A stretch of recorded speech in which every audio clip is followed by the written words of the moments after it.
newsletters all around the country. Only on GB News, the People's Channel, Britain's news channel. Join us every night on GB News at 11 p.m. for Headliners, which is 3 top comedians going through the next day's news stories, which is exactly what you need, because when the establishment has gone crazy, you need some craziness to make sense of it. Headliners. You don't have to bother reading the newspaper. We've got it covered for you. Every night at 11 p.m. and repeated every morning at 5 a.m. We won't send you to sleep like some of the other paper review shows out there. So join us 11 p.m. every night on GB News, the People's Channel, Britain's news channel. Tired of the usual focus-tested, pre-prepared Westminster runaround? Well, so am I. So you want higher taxes? Is your department to blame for this? Are you rethinking this policy? Every Sunday at 9:30, I'll be sitting down with those in power to get the truth about the issues affecting you. Let's be honest, we've known about the cost pressures of this project for years, not months. That's the Camilla Tominey Show, a politics show with personality. On GB News, the People's Channel, Britain's news channel. There's only 3 people you can trust in life: your doctor, your lawyer, and your nana. I'm not sure. So join me, Nana Aquare, at 3 p.m. every Saturday and Sunday, where we discuss the biggest topics of the weekend. Be ready for battle. Could you be quiet? What is this?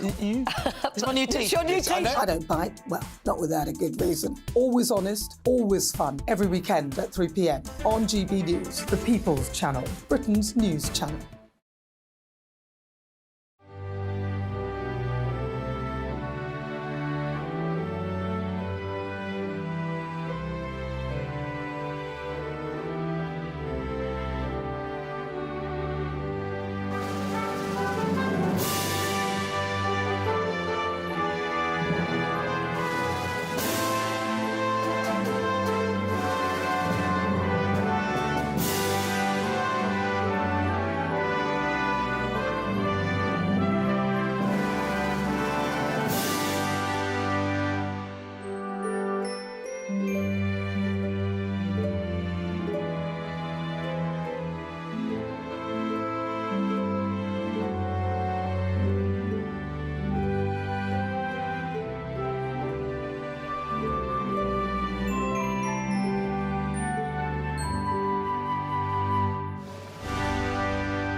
Hello there, how are you? 6 o'clock on the dot on this Tuesday morning.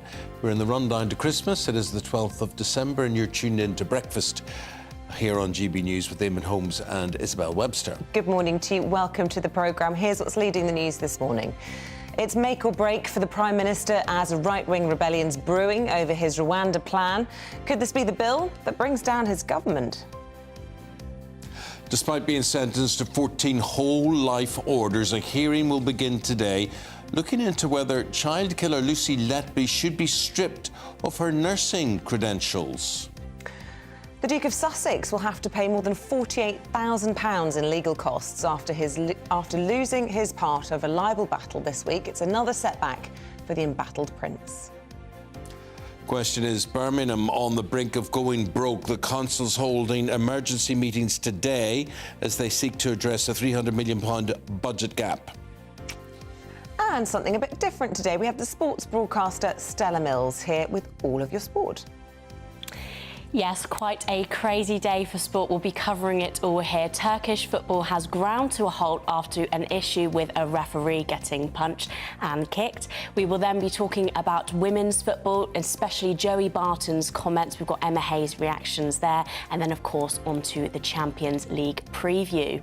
Oh, a few things there. And, of course, Barton, he's basically saying women shouldn't be commentating or proffering opinions on the men's game because they haven't done it. 100%, yeah, a lot of outrage on that. I mean, I don't think he'd be too happy with me being sat in this chair this morning, but hey, let's talk about it later. Oh, right, OK. Think about that. And Alex Deakin has your weather. A wet one for many of us today, some heavy downpours, even some big thunderstorms in some spots. But after today, it does look like the weather will be calming down and turning quite a bit drier. Join me later for a full forecast. politics. It is pouring out there here in central London. Problems with my hair as a result, but never mind. The raindrops are like big puddles. drops. Each one's like a puddle. Each one just comes down and explodes on you. It might have passed by the time most ordinary people open the front door. Yeah. We usually get the worst weather, don't we, in the morning? Yeah, so if you're heading out today, take a peek first, and you'll definitely need a brolly. If you want to join in any of our discussions, you want to have a weather watch, tell us what it's like where you're waking up today. gbviews@gbnews.com, or you can tweet at gbnews.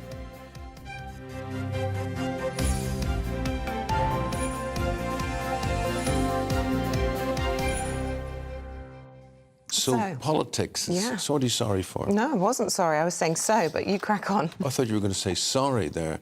No, you see, the reason I was cracking on it says E-A-M-O-N-N.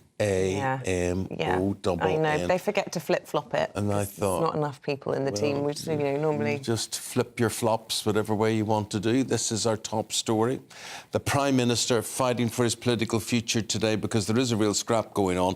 Meetings and all sorts of things going on. Battles to persuade a group of Conservative MPs to back his Rwanda bill ahead of the big vote that we're building up to this evening. Yes, so the Prime Minister is going to host 20 members of the right-wing New Conservatives group at a breakfast this morning ahead of Cabinet in a bid to personally win over some potential rebels. Now, it comes after European Research Group Chairman Marc Francois. Is that his name? Yeah. That's good. I know when we get to French words, I always feel Isabel knows best on this. Macron. Anyway, Francois, he rejected the Rwanda plan yesterday. He says, basically, he's one of these people that says, look, this does not go far enough. So the bill, as drafted, is not really fit for purpose. So the consensus of a meeting of 5 different backbench groups that I've just finished chairing was that the government, rather than plough on regardless, would be better to pull the bill and to come back with a better draft that doesn't have all these holes in it. And while more moderate Tory MPs have announced they will support the vote today for the legislation, they have warned against any attempts to harden the measures. So with the House of Commons voting on this bill, this is going to happen at 7 o'clock this evening. Just how much trouble is the Prime Minister in? Well, joining us now is former Special Advisor to Michael Gove, Charlie Rowley. He's in the studio with us. Good morning to you.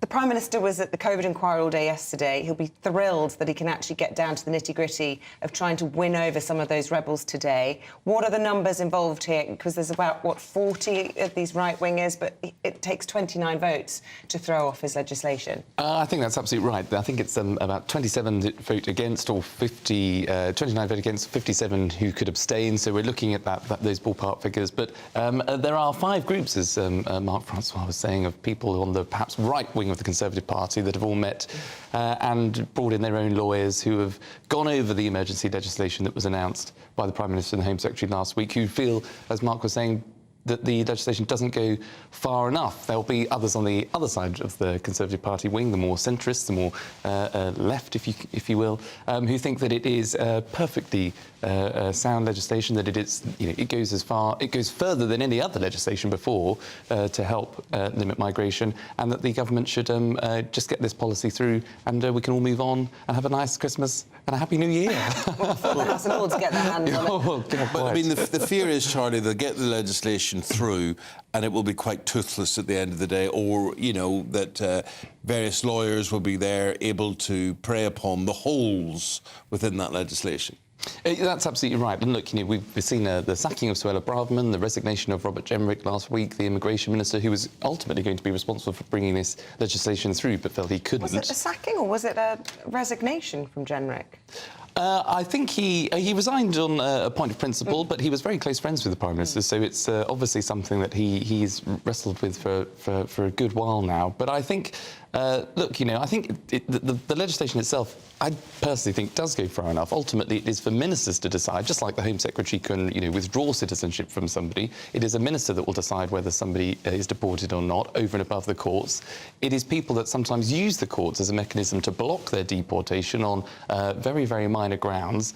And it's an issue that many, many people across this country care about. Illegal immigration is something that I think is just fundamentally unfair at a time when you're absolutely welcome into this country if you work hard, play by the rules, do the right thing, if you want to integrate into communities, make a contribution, start a new life, have a family, all of that. But if you come into this country illegally, and when you're seeing thousands of people make that perilous journey across the Channel, having a Rwanda scheme that deports people to what would be ultimately a safe country in UK legislation, which will deter other people making that crossing, I think is something that we should welcome as a government, as a country, as a Conservative Party, to get behind that legislation, hope that it can obviously be enacted. We'll have to wait and see. But it does sound like this is something that other lawyers employed by the government think will work, and the Conservative Party would do well to get behind the Prime Minister in this policy rather than fighting like rats in a sack. There's a threat on either side, the view that you have there.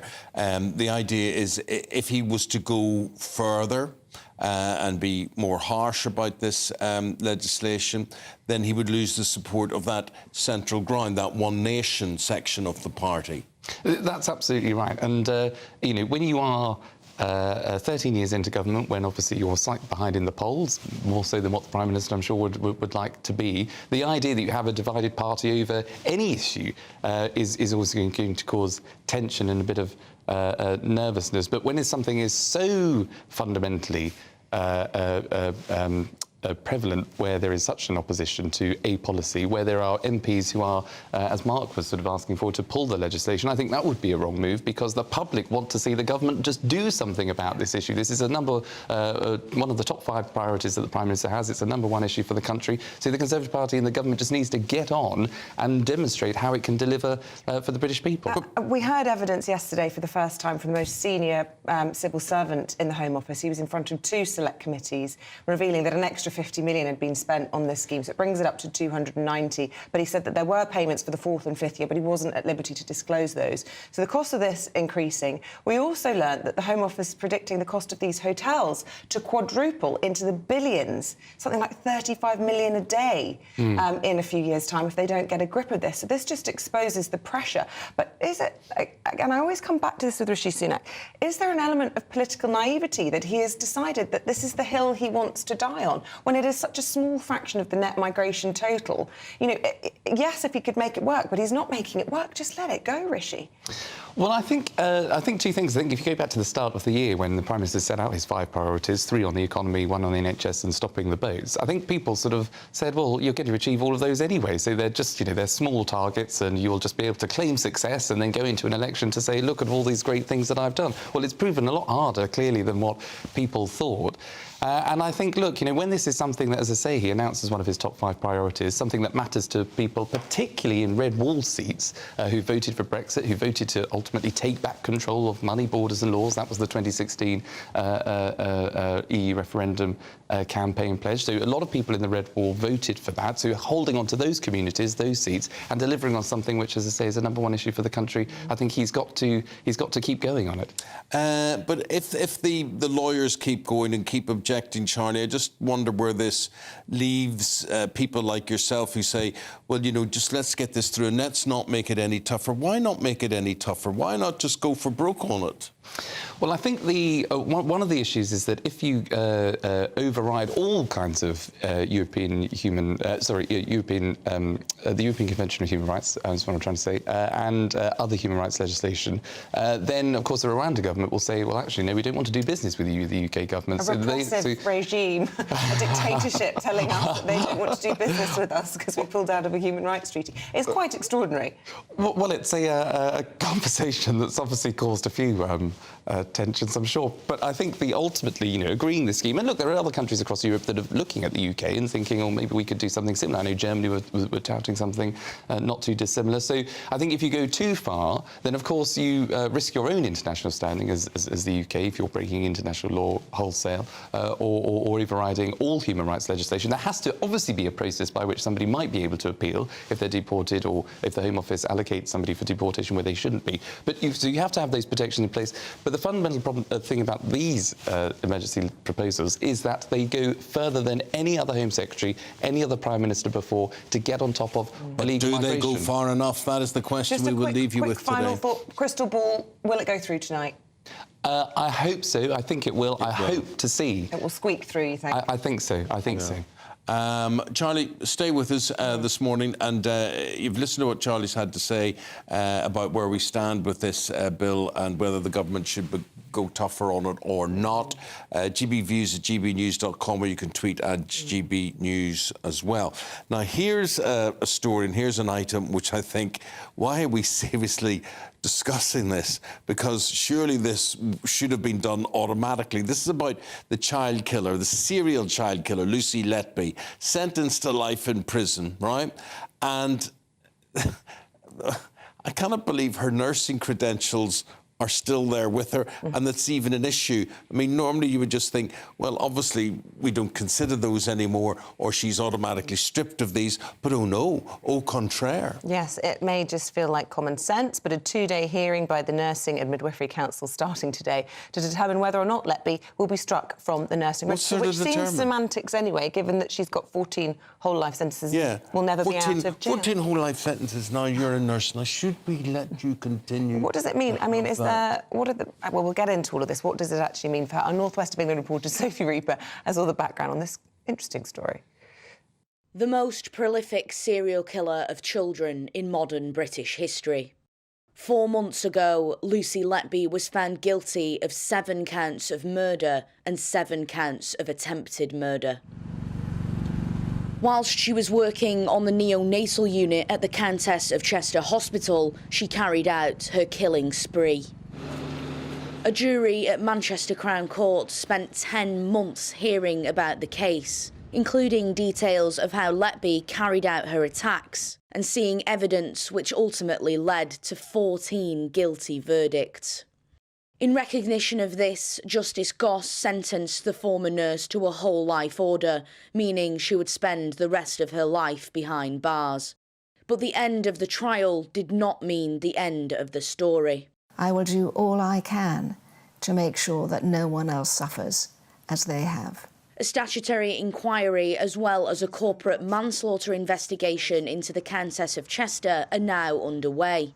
In September, Letby's legal team also launched an application to make an appeal against her convictions, not to mention Cheshire Constabulary's continued investigation into further potential incidents.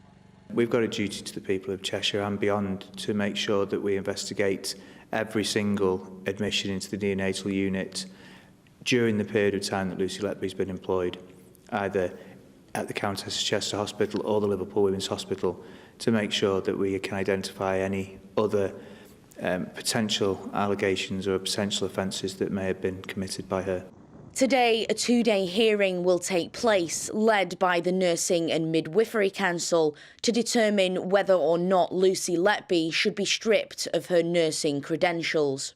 Commenting at the time of the guilty verdicts, the NMC Chief Executive, Andrea Sutcliffe, said, "This has been a long, complex criminal investigation. We've kept in close contact with the police and the trust throughout, and will continue to do so. Ms Letby remains suspended from our register, and we will now move forward with our regulatory action, seeking to strike her off the register."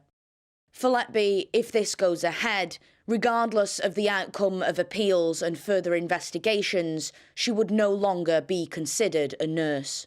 Sophie Reaper, GB News. Dear God, why are we even wasting time debating this? She's charged with 13 murders or whatever it is, found guilty of them, serial killer. Whether even if that was a false, what am I trying to say, if she was found guilty and say she wasn't guilty, doesn't really matter. She's been found guilty, therefore strip her of her nursing titles. Why do we bother going through this? It's like this COVID inquiry. Why are we wasting tens of millions of pounds for something that's going to go on for another 2 years to tell us things that we already know? Move on. Let's just add it to the long list, increasingly long list of things that just make us tear our hair out every day. You're just crazy things in the news every day, don't you think? Do you know, I hate the word inquiry. Absolutely. Let's hold an inquiry. Politicians love to say, let's hold an inquiry, because then it gets them off the hook for 2 years or so. It's a waste of time, yeah, and do we a waste really of money. think that politicians who are still serving and have a lot to lose if they are entirely honest are actually thinking about what can be learnt, the lessons that can be learnt from an inquiry, or are they thinking about their own position? Because the idea that the Prime Minister isn't critical of his predecessor but one is just ridiculous, given that he helped him lose his job, and yet wouldn't criticise him at all yesterday. And you can only say that's because he's got a difficult vote this evening and he can't afford to alienate the party. So what is the point of the inquiry if people can't speak honestly? Politics. Who could be bothered? It's sick. It's a dirty business. It's a dirty business. It absolutely is. 17 minutes past 6 is the time. Breakfast in GB News, Eamonn and Isabel. A reminder of the top story this morning. Well, it's make or break for the Prime Minister as the right-wing rebellion is brewing over his Rwanda plan. We're asking if this could be a bill that brings down his government. COP28 climate talks in Dubai could end in deadlock today after some nations have reacted furiously to a draft article which only called for a reduction in fossil fuels, not the phasing out of fossil fuels. Climate activists and some leaders have lashed out at the drafting, calling it weak. It removed language included in a previous text suggesting that fossil fuels could be phased out. The government's offering a financial package which it says is worth £2.5 billion to support the return of devolution to Northern Ireland. It would include a lump sum to settle public sector pay claims and a new needs-based funding formula for public services. Campaigners are making a last-ditch effort today to block controversial plans to build a tunnel next to Stonehenge. The Save Stonehenge World Heritage Site Group is challenging the government's decision to back a £1.7 billion scheme, describing it as vandalism. Now, you see, this is another thing. They're putting this tunnel in to preserve Stonehenge, right, so that the traffic doesn't go round it and it goes underneath and whatever it is. So why is that a bad thing to do? Yeah, and it's not just to preserve Stonehenge, which of course is a laudable thing to do, but it's also to improve traffic, because naturally everybody rubbernecks along there. Rubbernecking. Because they want to stop and have a look. And it's the route I go on to my mother-in-law's, and it drives me mad, because every day there's a 20-minute delay. Is it the A303 or something? A303. Yeah. So is this just stopping progress? And actually, the traffic situation, I was doing some things over the weekend of the 20th, which is an important date in your diary as well.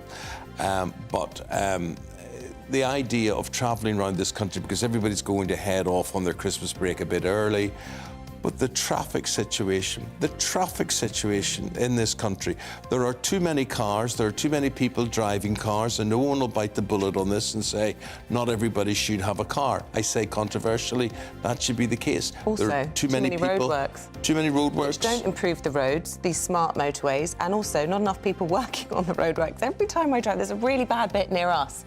And it's a family sport now. Count the people who are actually, the weekends is dead. And yet it's gridlock. And you're saying it's weekend or it's night. Why isn't somebody on that, doing that? Well, I don't know, Isabel. I don't know why that is the case, but they should be working 24/7 on this, round the clock, as quick as possible. And, I wish I was in charge of government. How they spent money, what they spent money on, what is obvious to spend money on and what is not. Ridiculous. And another thing, that Northern Ireland thing, £2.5 billion, that's not enough. Not even remotely is that enough to do the wage settlements in the health service and the police force and all sorts of things. And I mean, the place is in chassis, absolutely chassis, as Sean O'Casey would say. Should we stick with money matters? Because as we're talking about financial things, Prince Harry is facing a payday now. He has to pay the Mail on Sunday more than £48,000 after failing to strike out part of its defence in a libel claim. I have to say, I don't think that's that high a bill for him to face. Not to him, I suppose. To most ordinary people, not to anybody with £48,000. He's suing Associated Newspapers over an article about his security arrangements. Meanwhile... Well, in stark contrast to his ongoing legal woes, the Princess of Wales and her children have been volunteering at a baby bank in Maidenhead ahead of Christmas. Let's take a look. Here, there's lots of people who give up their time, and there are lots of volunteers who come and help out. And so you're the volunteers for this evening. Right, you ready? What we would like you to do is try and choose some presents for some children who are similar age to you guys. So if you think about what you would like to play with. Yep, this is a big dog.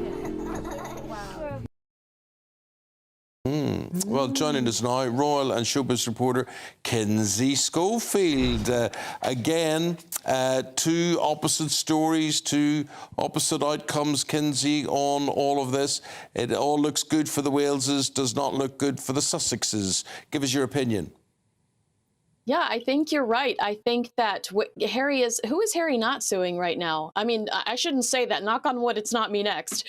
But it looks like Harry is in fight or flight mode, while the Wales family, under attack over the last few weeks, seem to be staying focused in the giving spirit and getting everyone excited about the holidays. Well, can we talk then in stark contrast to all of that, the beautiful photograph that's been released by I was going to call them the Cambridges, they're the Waleses now, aren't they? But there's lots of mystery about what's happened in this picture. Have you seen it, Kinsey? So it was released yesterday, and this is the royal... What do you call them? Quartet? The five of them? What's the five of them? Anyway, Prince Louis is missing fingers, and Princess of Wales is missing a leg. So there's lots of mystery about what on earth has been going on here. We'll try and get a better picture of this for later on. Obviously been photoshopped, but why? I know. I'd have no clue. But when my mom sent me that article earlier today, she said, Louis is going to be the one that gives us that finger one day. So probably for the best that they Photoshop it to now. He's so full of sass. He is just so precious. And he is just a lightning bug when it comes to this family. I think he is half of the fun when watching the Wales family. What is he going to do next? He is just full of sass, and I absolutely adore him. But yeah, I think when it comes to this high court situation, Harry's attorney is fighting, saying that the article that was published is an attack on Harry's honesty and integrity. That's how he worded this. And it undermines Harry's charity work and efforts to tackle misinformation online. The irony, looking over the last 12 months, because how can you not look back over the last 12 months and think about honesty, integrity with Harry and Meghan? There seems to have been a complete lack of it. And then the misinformation. Look at the slew of lies that have come to fruition over the last 12 months. We realize that a lot of the things that they told us and Omid Scobie has told us are not true. Yeah, well, you mentioned him. I suppose we have to ask you where we are at with Omid Scobie and his book Endgame. We still haven't heard from the Sussexes on it, have we? We haven't, but he's only sold 6,000 copies in the UK and 9,000 in the United States. So doesn't this feel like a whole lot of chaos over nothing? Yeah. Absolutely. But you know what? The royal family in the UK have come out and done what they do best, which is never complain, never explain, and many would say looking more magnificent than ever, even if a little bit photoshopped in this picture. The kids are growing up. I mean, I know, doesn't George look so grown up suddenly? And what's her name here? Charlotte. Charlotte. She looks, I think, very like Queen Elizabeth II when she was younger. But she's looking very grown up there as well. And I know you love Louis, Kinsey, and I do think, isn't it lucky that their third child is the one with the most spirit, is the word I like to use, because George is so sensible and so regal, I suppose. And you know what? Louis has the freedom in later life to be a bit rogue, and we're here for it. I love it. Exactly. No, it's so much fun to watch him. But just watching them all together, you can tell that their parents are very hands-on. They're absolutely adored. They're well-behaved. You know, those little moments that we actually see Louis's personality, he is the sweetest little boy, but you can tell he's a little spitfire. And his attitude, while I do think he looks like a Middleton, he does have a little bit of Diana Spencer in him. I love the fire, and it's so much fun to watch them grow up. Eamonn's absolutely right. Yeah, Lovely. I agree. And there they are at that baby bank yesterday getting Christmas presents ready for those less fortunate. May we wish you the compliments of the season, Kinsey. Hope to see you again before Christmas. Thank you, Eamon. I have my Santa hat on my O from in Hollywood. That's just for you. Oh, I could just spot it now. You've pointed it out there. Very good. Very, very good. Very Thank you. good. Merry Christmas and Happy New Year. Oh, Thank you, too, Kinsey. lovely. Appreciate it. Thank you very much indeed. Oh, it looks so lovely and sunny over in LA and the Hollywood there. What's the weather going to be like here? Here's Alex Deakin with the forecast. Morning, I'm Alex Deakin. This is your latest weather update from the Met Office for GB News. After many of us had a dry day yesterday, it's looking pretty wet out there for much of the day today. Low pressure has moved in. You can see the swirl here on the cloud and rain picture, and that rain is lingering over southeast Scotland, northeast England. We do have a Met Office warning in place. Because it's been so wet, the rain today could cause some further disruption and potential for flooding. But even further south, heavy, thundery showers in places, the risk of large hailstones as well. At least they should be moving through because it will be quite blustery here. Feeling quite cool wherever you are, but in the brighter spells in the south, we may see temperatures getting up into the teens. As we go through the afternoon and evening, staying largely fine and clear over northeastern Scotland. The rain should slowly peter out from parts of southeast Scotland, but maybe lingering over northeast England. The showers tending to fade elsewhere as well, so many places will become a little drier overnight, and certainly colder across Scotland, Northern Ireland. A more widespread frost likely as we head into tomorrow morning. It's likely to be pretty drab, though, first thing tomorrow over eastern parts of England especially. And the rain and drizzle, although not as heavy as today, may well linger over northeast England, parts of the East Midlands and East Anglia well into the afternoon. For many, though, certainly in the west, tomorrow's a fine day. Yes, a bit of a chilly start, but looking much drier and brighter with some sunny spells. And for many of us, it looks a lot drier from Wednesday onwards. Right, we've now got to that stage in the programme where we get you involved, where you could win £10,000 in cash, new technology and shopping vouchers. We put them all together and it's called what is it called? Our great giveaway, isn't it? It is, and I have to say this is going down very well so far, the Great British Giveaway. Here are all the details. Make sure you're in it. You have to be in it to win it.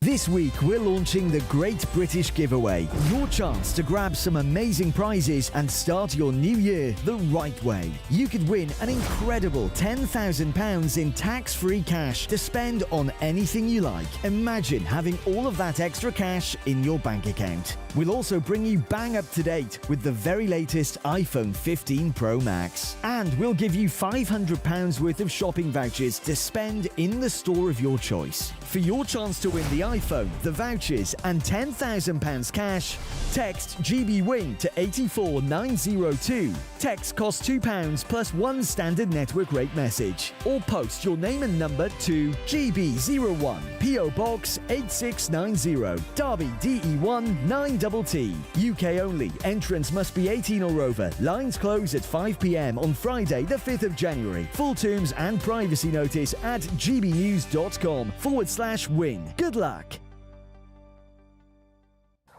It's exciting. See, that would be really good. Come January, you've paid for Christmas, you've done all the trimmings for the family, Yes, you've used your credit card to the max, and then you win the Great British Giveaway. Yes. That'd be nice, wouldn't it? That would be great. Lots of you getting in touch about roadworks. We've obviously struck a chord with you this morning. People hate them, obviously. They're also everywhere. the Stonehenge issue as well. People all saying, oh, can't bear the A303. Keep your thoughts coming in. And actually, this one's come in from Wales. And he said, you should count your lucky stars. Eamonn, congestion in Wales at peak times is horrendous. Yeah. What about booking a taxi or a train? It's expensive that way around. But yeah, there are lots of you getting in touch. We're going to read some of those. Who's that from? Who's that from? Booking a taxi or train? That was from Zoe. Zoe, are you serious? Train strikes all last week. Train, are you kidding? The price of them, the fact that you can't depend on them. I mean, actually, there's another thing. And it brings us to HS2, which is why we should have been investing in HS2 straight away. We should be bringing our train system out of a Victorian infrastructure into modernity.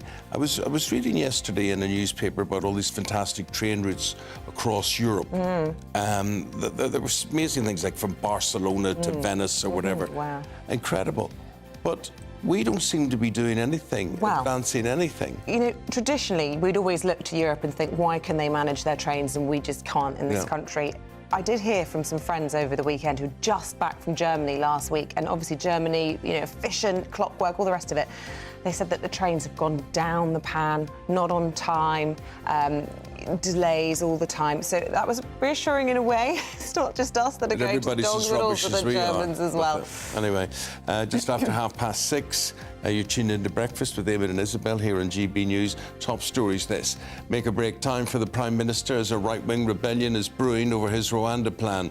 Could this be the bill that brings down his government, is the question. Despite being sentenced to 14 whole-life orders, a hearing will begin today looking into whether child killer Lucy Letby should be stripped of her nursing credentials. And the Duke of Sussex will have to pay more than £48,000 in legal costs. He lost part of his libel battle this week, another setback for him. And still to come, we'll be heading to Birmingham, where the City Council's facing a £300 million budget shortfall. That's next.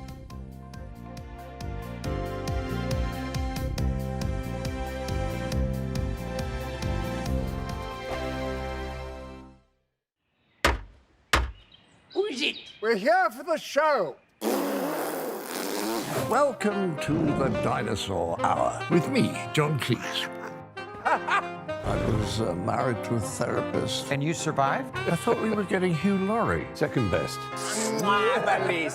You interviewed Saddam Hussein. What's that like? I was terrified. I'm playing strip poker with these three. Ah! No, thank you. My CDs need to be put in alphabetical order. Are you going to be problematic again?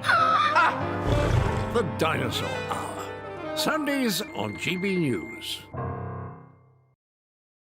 Tired of the usual focus-tested, pre-prepared Westminster runaround? Well, so am I. So you want higher taxes? Is your department to blame for this? Are you rethinking this policy? Every Sunday at 9:30, I'll be sitting down with those in power to get the truth about the issues affecting you. Let's be honest, we've known about the cost pressures of this project for years, not months. That's the Camilla Tominey Show, a politics show with personality. On GB News, the People's Channel, Britain's news channel. I think the most exciting bit for me is talking to people. People who I think are ignored often by the major news channels. We're going to give news they want to hear. There's a voice there that needs to be heard. I think there's a chance here for a diversity of opinion to be expressed, which you don't find elsewhere. It's really exciting. We don't hold back. We're free to say how decisions that are taken here affect us all around the country. Only on GB News, the People's Channel, Britain's news channel.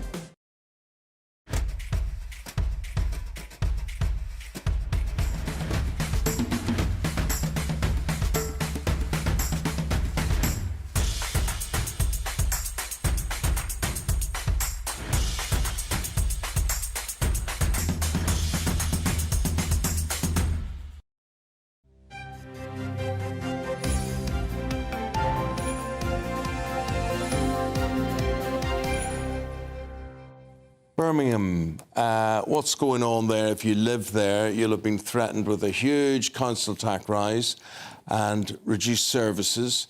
The City Council is attempting to get to grips with finances which have gone down the tube, basically. Yeah, they've been holding an emergency budget meeting to set out a credible plan, in their words, for addressing a £300 million budget gap over the next 2 years.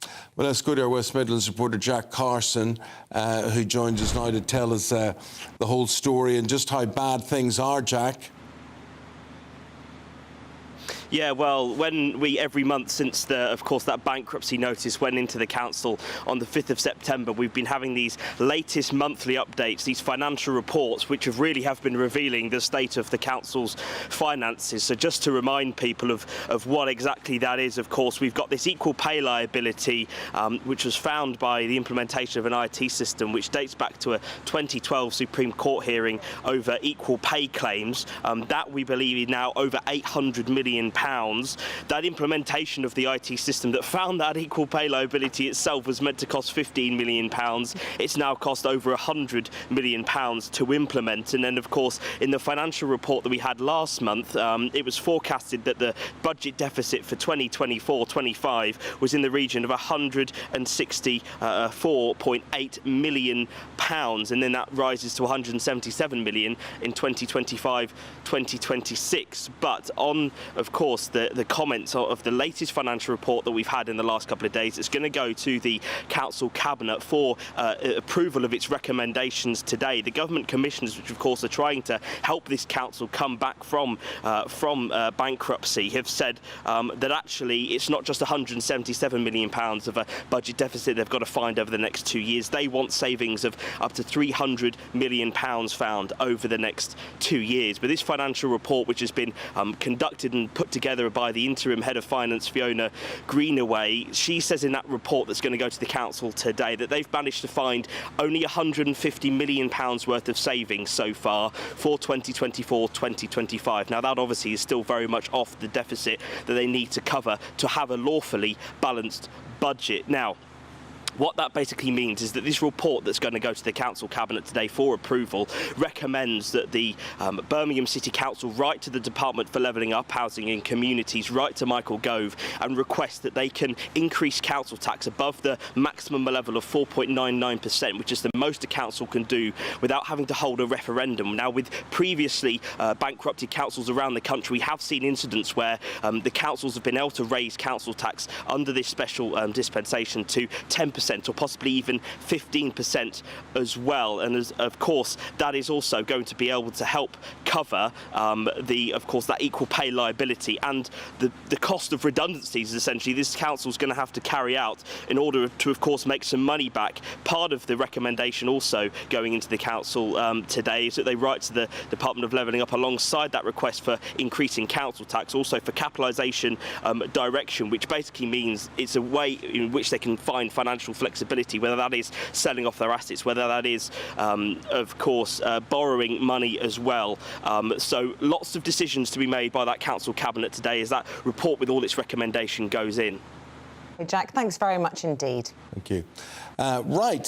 Good news for you in sport. Paul Coit isn't here this morning, but we've got Stella Mills. Upgrade, some could say. Upgrade. Don't tell him we said that. And you got the neutral tones memo. We've all. I know, we've got the beige memo today, haven't we? Yeah. Now, listen, football, the Turkish Premier League last night, there was a big round of fisticuffs. I mean, you couldn't make this up. You really couldn't make this up. Tell us how bad it got. So Turkish football bosses have suspended the league there. There was a referee who was punched to the ground. I can't even actually believe that I'm saying that. You can see the images there by a club president. After he was punched, he was then repeatedly kicked. So it was not a one-off incident. It was continued. I mean, you just cannot believe the scenes here that we're seeing this, quite frankly. So everybody joined in, and this was after a goal that was given very, very late on in extra time. Yep, in the 97th minute, he came onto the pitch, and the president, Faruk Koka, basically just let loose. And of course this has been condemned by lots of people. You know, the world's waking up to it now, and it's a very serious incident. The individuals that are responsible are being treated in a hospital because they're injured as well, and we're waiting to see what happens after this. Well, you see, Stella, why this is really, really bad on so many levels. You got to take this, and this goes down to pub leagues and whatever, you know, where referees they have no protection, they're there, they're vulnerable, and then individuals, parents, goodness knows who, feel that they can just do what they want as well. So it's just a terrible example. Yeah, and, you know, you have to look at this in the kind of case of the wider world as well. What are children going to see when they see that and they're playing? You know, we think, you know, parents are bad on the sidelines, but what sort of example does this set? Right from, you know, little boys, little girls, all the way up. And Stella, just yesterday we were talking about a football player sticking their tongue out at another player and this being an act of disrespect. What about this? I mean, the lack of respect, the violent lack of respect towards referees is just absolutely disgraceful. And they're just doing a job, right? Like you and I, it's literally their job. Had he done anything job. wrong? Not that there's any justification for that sort of behaviour, but was it a legitimate call that prompted the... No, I don't think so. I think it was just a case of the score. I mean, you know, do referees ever have to do anything wrong? But every ruling will be controversial if it just doesn't go your way, as it were. Now, also being controversial, the former player, manager, Joey Barton, he's in trouble with a lot of women who work in the game of football. What's he been saying? Yeah, so Joey Barton took to Twitter to make some pretty interesting comments about women working in sport, specifically women working in football, saying that basically they're not qualified to talk about the game because they haven't played it. Now, a lot of controversy came out of this because a lot of individuals obviously saying, well, do you have to have played the men's game to commentate on the men's game? It's very quickly kind of unfolded. Well, nowadays you do. Nowadays you do. But when I grew up, all my heroes in broadcasting, you know, whether it was Brian Moore or Des Lynam or... They had never played. They'd never kicked a ball. And they to me, were the best type of presenters that could ask from a novice's point of view, why did they do that, what happened there, whatever. Then we went to this thing where it had to be all players presenting whatever. Some of the best presenters we have are women. But unfortunately, I would say there's probably a lot of support for what Joey Barton has to say as well. Well, he went further than just questioning their qualifications as well. He said it would be like me talking about knitting or netball. Talking about knitting. I mean, I can't think of anything more misogynistic as a comment. I've never knitted in my life. Do you know how to knit? Because I certainly don't. I could give netball a good go. Yeah. Unreal. So who's responding back to this then? So we've got a clip here from Alex Scott. I thought was very clever the way she just touched on it and lightly, basically, and I think the whole tone of this is actually speaking directly to women working in sport and saying, look, if you're a young woman and you want to work in sport, the door is open for you. There is a seat at the table for you. Do not let people put you off from this, because you have to speak to the next generation and basically say, please don't listen to these comments, although, you know, they are very loud. Let's have a listen. Before we say goodbye to all the women in football, in front of the camera, behind it, to the players on the pitch, to everyone that attends game, keep being the role models that you continue to be. To all those young girls that are told, no, you can't. Football is a better place with us all in it. Goodbye. And that's telling them, isn't it? Exactly. Right, and, you know, I think it's important that people like Alex Scott do lightly touch on these things. I don't think we need to be talking about it all day, every day, because actually this is what he wants. He is launching his own podcast. So some might say it was a little bit of a publicity stunt to get people talking. That's exactly what it's done. A lot of people in women's football are wanting to just kind of turn a blind eye to it, acknowledge it, but move on and you know, more importantly, show how good football is. Stella, when you come back, we're going to preview Champions League tonight and the sort of mission impossible that Manchester United have ahead of them. But for the moment, thank you very much indeed. Thank you. Stay with us. Still to come, we'll be talking about why Christmas is cancelled in Bethlehem. That's in Headline Makers next.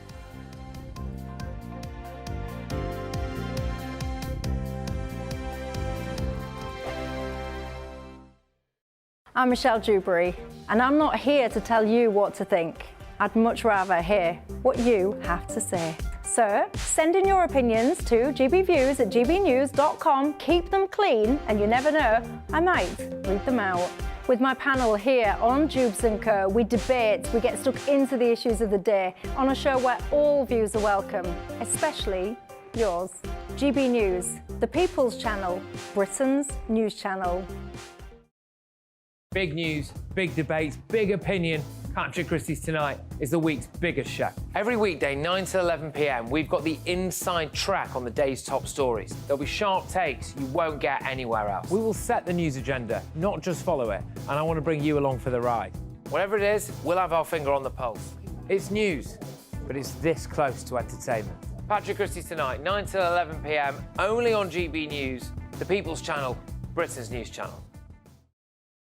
Join us every night on GB News at 11 p.m. for Headliners, which is 3 top comedians going through the next day's news stories, which is exactly what you need, because when the establishment has gone crazy, you need some craziness to make sense of it.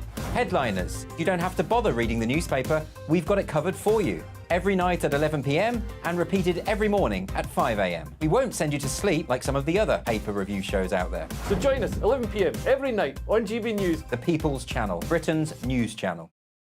There's only 3 people you can trust in life. Your doctor, your lawyer, and your nana.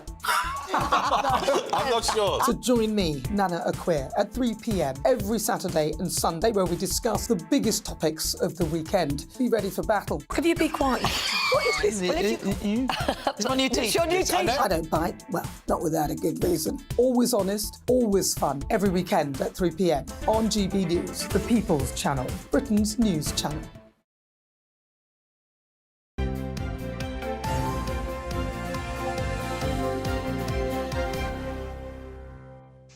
It's 6:46 and it is time for Headline Makers, the part of the programme we go through the papers and the stories making the news this morning in the company of Andy Jones, the writer and journalist, and Candice Holdsworth, the writer and broadcaster. Good morning to you both. A very warm welcome before I lose my voice. Andy, let's start with you. We were teasing this just before the break, and this is the story, the Holy Land, you know, traditionally the centre of the world's attention in just a few days' time for Christmas. But apparently Christmas is being cancelled. Yeah, as you'd imagine, Bethlehem's very popular at this time of year, and the 25,000 natives that live there rely heavily on tourism. But of course, no one wants to go to tourism in a war zone, and there has been various cancellations there. The Bethlehem, the owner of the Alexandra Hotel, Joey Canavati, has been saying that it's all empty, all rooms are completely gone, and also people are mass cancellations. So there's plenty of room at the inn in Bethlehem, of course. Bethlehem is situated in the Israeli-owned part of the West Bank, and so whilst the conflict is principally going on in Gaza, which is the other side, there is huge concern about what's going to happen in the West Bank. Have either of you ever been to the Holy Land? I've never been. I mean, I've always been dying to go to Jerusalem, which is always the place I wanted to go to, where, you know, the 3 great religions meet. I mean, it's just ancient history, that ancient walled city.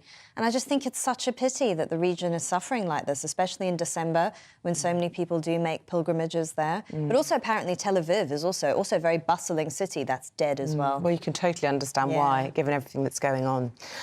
Speaking of everything that's going on, let's turn our attention to the big Rwanda story, all coming to a head this evening. Candice, this is on the front of the Express, and Lord Cameron's urging Tories to back the plan tonight. He is, and I think it's to be expected of him. I mean, he takes a more moderate approach to these things, never mind the fact that he's just joined the government. I mean, he's not going to start causing trouble.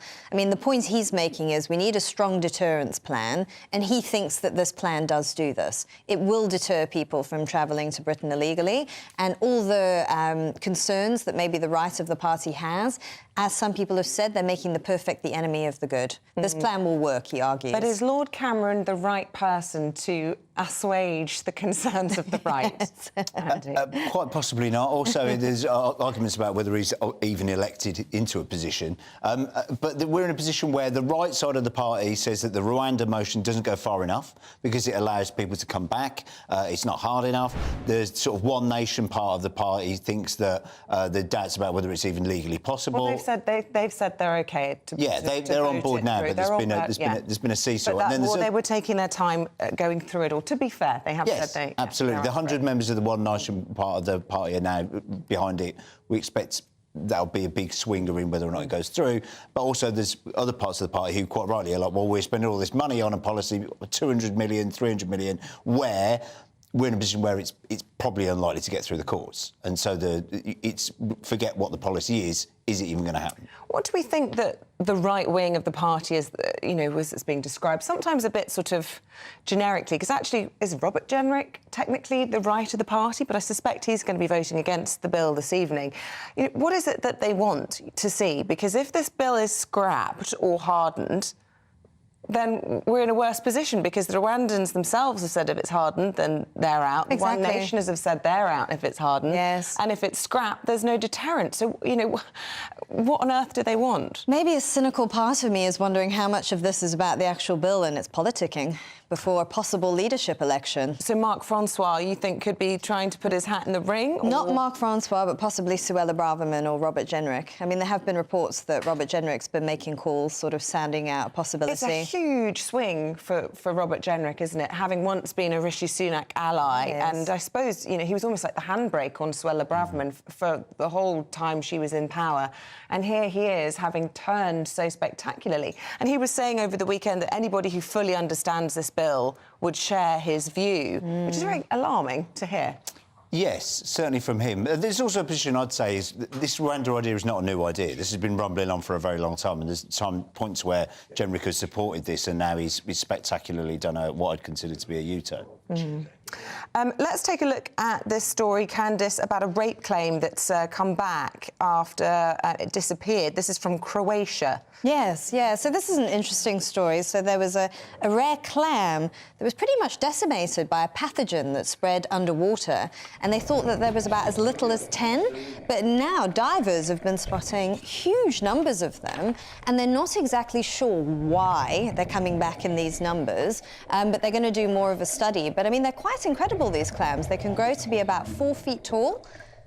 So it's actually enormous. pretty. Yeah, so it's pretty amazing. I totally misread that. I've just realised, busy saying it was a rape claim. And it was a rare claim. So there we go. I need to put my glasses on. I was very confused about that story for a while there. Oh, it was a positive story. OK, fine. Right, we're moving swiftly on, Andy, and let's talk about disease in poorer areas. I suppose this is a case of, you know, tell us something we don't know, that disease hits worse in poverty-stricken areas. Yeah, this is the Mirror story, and it's in other it'll be in other papers around over the next couple of days. Astounding inequality in English cancer deaths. Basically, where you're born, how much you earn, is a driver into whether or not you're going to get cancer and whether or not you're going to survive it. So 1 in 10, if you're, in terms of risk of women dying from cancer before the age of 80, 1 in 10 chance in Westminster, 1 in 6 in Manchester, and it's 3 times higher in different parts of Merseyside dying from lung cancers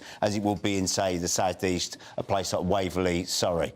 And so we talk a lot about issues of race when it comes to health, issues of gender when it comes to health, but really the biggest driver of all of these things is poverty and class and access to healthcare, access to good food, access to the right information, etc. The life and death divide, the headline for them, which spells it pretty starkly there, Candice. I mean, in modern Britain, it is insane that we are seeing such variations in outcomes. And we are. And I mean, in certain poorer areas, people are actually living shorter lives. I mean, at a time when people are living to about 80, you're finding in a lot of these post-industrial areas where people have been very heavy hit by job losses, people suffer from obesity, they make much poorer lifestyle choices, they tend to suffer from mental health problems, which some people say leads into those behaviours, into obesity and into drinking and into smoking. Vicious so cycle. It's all related. And you wonder, you know, what needs to be done? Do you need population-level health interventions, especially in a time where people now take a lot of care of their personal health? Everything is becoming about the individual, but in this instance, you're looking at whole populations. So it's wondering how to solve that issue. Well, it's funny, Candice, you say what needs to be done. You look at COP28 and, you know, a blind man on a galloping horse could see that, you know, we're nearing the end of the world and things are going terribly wrong. What will it take, Andy, to get these delegates to actually say, you've got to stop producing and using oil and gas? Well, it'd probably help if they didn't hold COP28 in the Middle East where they're doing side deals on oil and gas. I mean, the very people hosting the event are the very people that are selling the world's oil and gas. And so we talk about all of these international organisations. We talk about, we're serious about human rights. Yeah, Iran is the head of the Human Rights Council at the moment. We're talking about the COP28. Yeah, the COP28 is held in the Middle East where we are determined to have oil and gas. And so there's a, Guardian headline at the moment is climate draft condemned as weak and insufficient. Cedric Schuster of Samoa, chair of the Alliance of Small Island States, says it's basically a death certificate. Because obviously if you're in these small islands, you're the most vulnerable in terms of rising sea levels, rising floods, etc.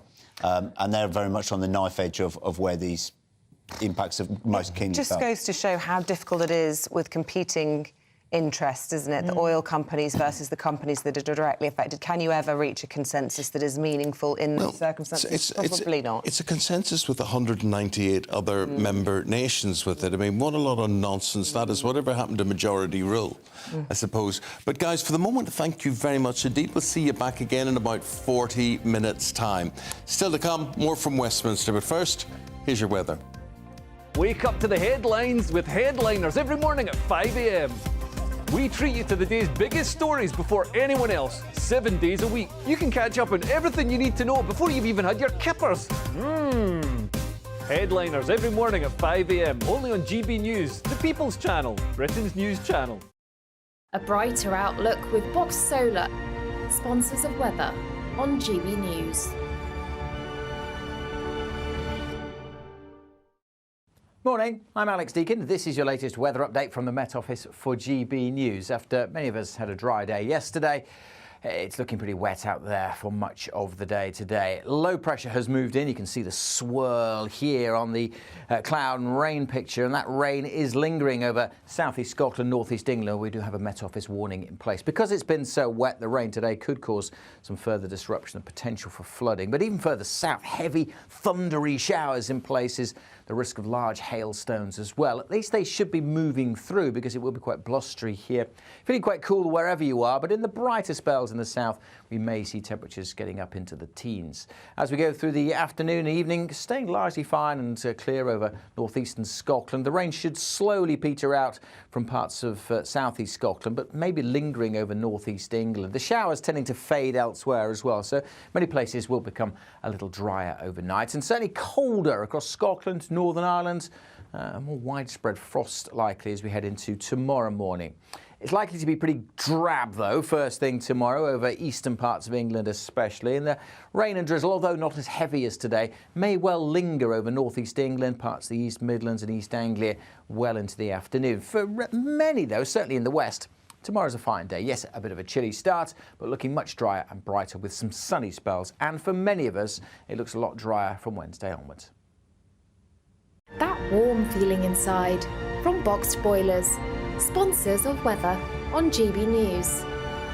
Good afternoon, Britain. Good afternoon, Britain. Join us, Tom and Emily, To find out what's happening in the heart of Westminster. and why it matters to you. Weekdays from midday, we bring you the most compelling stories from across the United Kingdom. And from your doorstep to our inbox. That's right, we want to hear from you. GB News, Britain's news channel. Have a great Saturday night with me, Leo Curse, on the Saturday Night Showdown. It's a crazy world out there, so come and make fun of it with me, my panel of comedians, and a couple of people who actually know what they're talking about. This Saturday Night Showdown is your front row ticket to the clown show every Saturday, only on GB News, the People's Channel, Britain's news channel.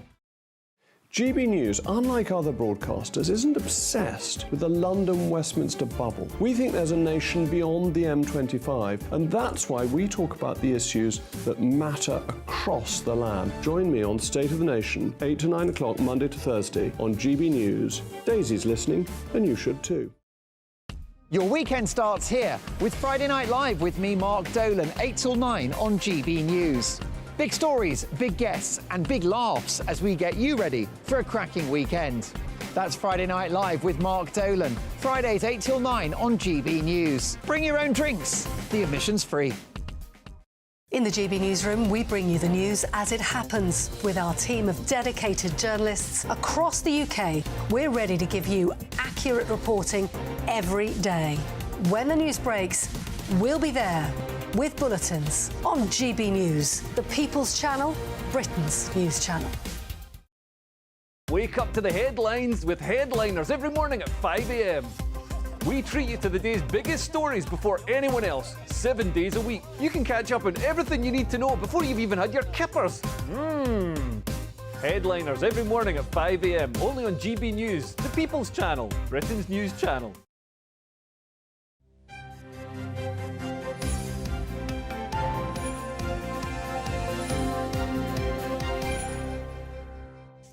Good morning. It's just turned 7 o'clock. It's Tuesday, the 12th of December. This is Breakfast with Eamonn, Holmes and Isabel Webster. That almost sounds Christmassy, 12th of December. It's not It does. the 3rd It's of the 12th, December 12 anymore. days of Christmas, I think, that sort of plays into that. Yes, It's so not long. How many days is it? getting there. 13? Something like that. What? No, well, what? So you take 12 off 25, and that'll leave 13, will it? Yeah. 13 sleeps. 13 sleeps. Before Santa comes.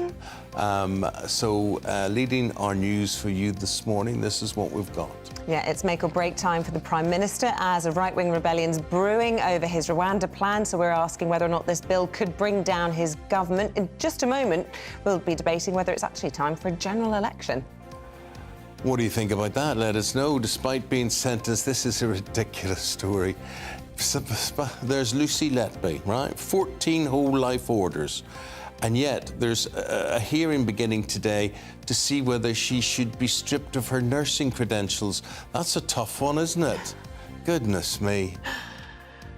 And the Duke of Sussex is going to have to pay more than £48,000 in legal costs after losing part of his libel battle this week. It's another setback for the embattled prince. And something a bit different today. Paul Coit looks brilliant today here in the Sports Desk. Paul, good. Oh, Stella Mills for us this morning. Yes, good morning. We've got a lot to talk about. We have got the Champions League preview, big match on this evening. And then we are actually moving on to talk about the Sports Personality of the Year Awards. That's taking place next Tuesday. Next Tuesday, yes. Yeah, so the thing is, normally, traditionally, forever, it's been on a Sunday. Yeah. And now it's going to be on a Tuesday. Yeah, well, it is the 70th edition, so maybe they're switching things up and changing it all up over at the BBC. Who knows? Who knows? Who knows? OK, we look forward to talking about that. Anything else? Yeah, we are going to be talking about Turkey and the football situation with a referee, unfortunately. Yes, Turkey not as in Christmas. Turkey as in a massive brawl on the pitch last night where the referee gets knocked out, thumped by a president of a Turkish football team. Yeah, two very different things there, very different subjects. Yeah, OK. Thanks very much indeed, Stella. And Alex Deakin will have your forecast for you. A wet one for many of us today, some heavy downpours, even some big thunderstorms in some spots. But after today, it does look like the weather will be calming down and turning quite a bit drier. Join me later for a full forecast. And you've been very good getting in touch this morning on Lucy Letby. It's time for a reset in this country, says Cheryl. Where is the common sense and common decency? I couldn't agree more. And Angela, as she says, she's from the Northwest, says to hold an NMC hearing to determine if she should be struck from the register is a waste of time and money. Yeah. Jane says, how on earth can a baby killer still have her nursing qualifications when all international nurses have to sit vigorous testing and have to wait for up to 4 months to get our PINs, as they're called? The other thing that's got you all going is traffic, and we're talking about congestion in the build-up to Christmas with that as well. But roadworks, people not manning the roadworks.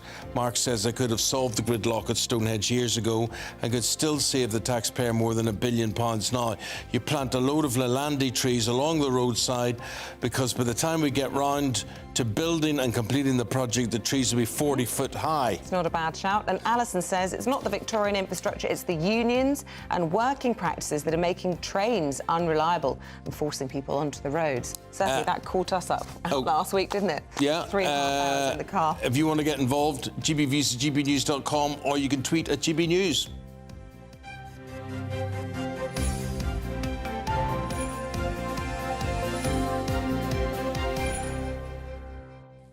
OK, to our top story this morning. The Prime Minister is fighting for his political future today as he battles to persuade a group of rebel Tory MPs to back his Rwanda bill ahead of a key vote this evening. He will host 20 members of the right-wing New Conservatives at breakfast this morning ahead of Cabinet in a bid to personally win over those who could be potential rebels. Well, this comes after the European Research Group, remember them from Brexit, their chairman, Marc Francois, rejected the Rwanda plan yesterday, claiming it didn't go far enough. So the bill, as drafted, is not really fit for purpose. So the consensus of a meeting of 5 different backbench groups that I've just finished chairing was that the government, rather than plough on regardless, would be better to pull the bill and to come back with a better draft that doesn't have all these holes in it. Well, whilst more moderate Tory MPs have announced that they will support the vote today for the legislation, they've warned against any attempts to harden the measures. So with the House of Commons voting at 7 o'clock this evening, just how much trouble is the Prime Minister in? Let's find out now from former Special Advisor to Michael Gove, Charlie Riley, political commentator in the studio. He'll get this through, won't he?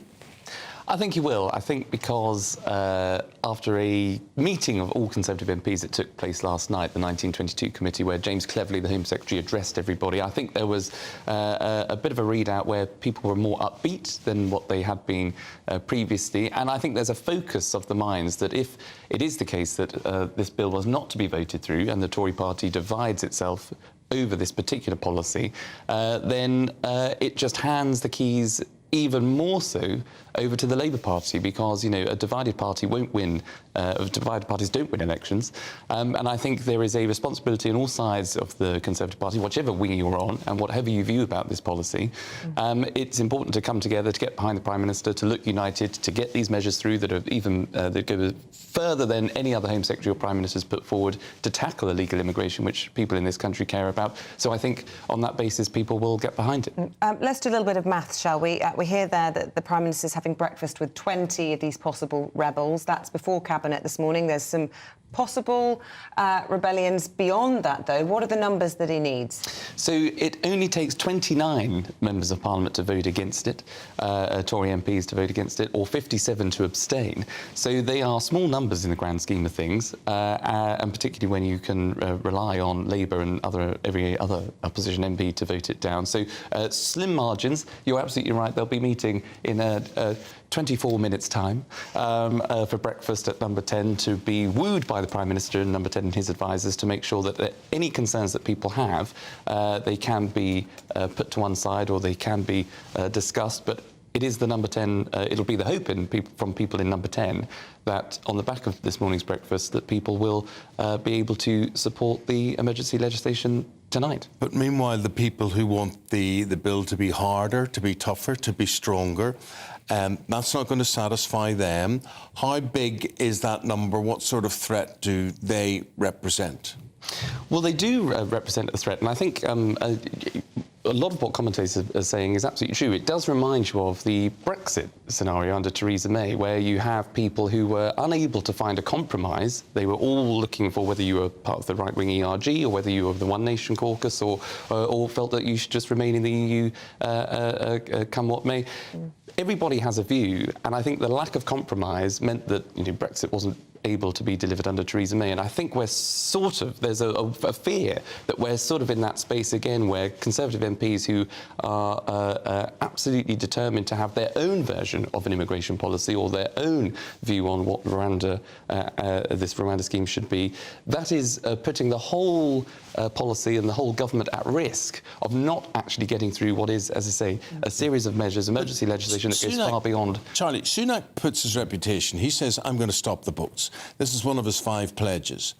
So it would be in his interest to make this bill as tough as possible. What is stopping him going the whole way?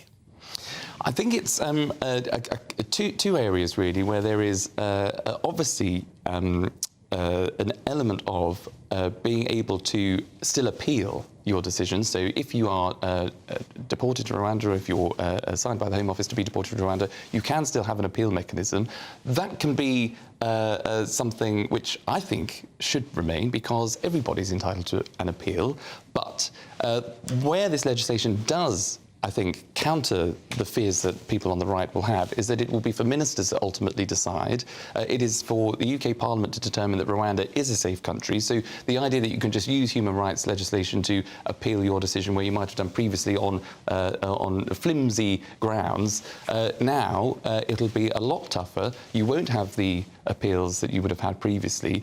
But also, I think if you go too far and if you override all parts of the European Convention on Human Rights or or other human rights acts, then you risk the whole policy of Rwanda collapsing. The Rwandan government won't work with this. So I think on that basis, the proposals are fair and balanced and go, as I say, further than anyone before. Well, on the menu, along with the coffee and croissants, no doubt, inside number 10 this morning, will be that legal advice that the government published yesterday, which showed that their estimates predict if they don't do something about the illegal crossings, then the cost of putting them up in hotels will quadruple to 11 billion a year. That is 32 million pounds a day, which I'm sure will make some people think twice about opposing the bill today. Oh, definitely. I think people, listening at home will sort of, be spitting out their cornflakes when they heard that sort of figure. But I think it's, it is a policy that I think people in this country want to see a success, because it's all about fairness. People that come into this country illegally, you have to send a signal that, that should not be allowed. And I think, we will see later on whether Tory MPs can find the courage to put their differences aside, to find that compromise, to find that middle ground, and back these proposals. Charlie, thanks very much indeed for your take on things. Much appreciated. Thank you. Thank you. See, I'm the sort of person, though, when someone says, let's have lunch, let's have dinner to talk about something, I hate that. I just like talking's for talking. It's not for eating. Oh, I know what you mean. Yes. Yeah. Let's not do a deal whilst I'm trying to eat. We're trying to eat, because I like eating. Eat is for socialising. Yes, I like eating. I'd be licking my lips and thinking... Well, it's enough to put you off your food, isn't it, having negotiations? But what do you think they'll have today? I think they'll have muffins with a sort of poached egg or fried egg Charlie on top. would know. Charlie has lots of details of what goes on inside. What would they have? What would he be buying them off with today? Oh, I think it could be a variety of, bacon butties and... yeah, I think so. I think so. People like a sausage sandwich. Wouldn't be full English, no? Possibly. The canteen is it croissants, coffee, fruit salads. There's nothing wrong with it. Well, if I was turning up... situation, do you think, or...? I think it'll be, if it's about 20 or so that are going round, I think it'll be, it could be in the cabinet room, it could be, teas, coffees, croissants, whatever it takes. A bit of sausage in the morning. Well, a croissant and coffee wouldn't do it for me. It would for me. Would it? Yeah, it's like my dream coffee, dream breakfast at the weekends with a nice dollop of butter, maybe some marmalade. That door's very nice, but what are we looking at that for? Well, I guess we're looking out for arrivals to this breakfast meeting, perhaps. All eyes trained on that pretty door this morning. Thank you very much indeed, Charlie. So I don't like doing business while I'm eating. That's it, in the long and short. Maybe I just eat quite a lot and quite often. Doesn't leave time for business, maybe. Right, so this Lucy Letby situation. Now, this is just the most ridiculous, stupid thing. Waste of time, waste of money. Why are we even talking about it? Because, do you know what? Why are they stripping her or thinking of stripping her of her nursing qualifications? Because even if she'll never practice again. That's what I'm trying to say. Behind bars for life. It should be automatic upon conviction. Yeah. The minute you're convicted, guilty, done. Why are we even considering it? Do you think she'd make a good nurse, maybe in prison? Would she do that, whatever it is? 2-day hearing to determine. Kill some more people in there. Oh, dear. Two-day hearing. Here's the whole backdrop to the story. The Nursing Council is going to meet, debating whether to strip her off her title or qualifications or not. How ridiculous. Sophie Reaper reports. The most prolific serial killer of children in modern British history. 4 months ago, Lucy Letby was found guilty of 7 counts of murder and 7 counts of attempted murder. Whilst she was working on the neonatal unit at the Countess of Chester Hospital, she carried out her killing spree.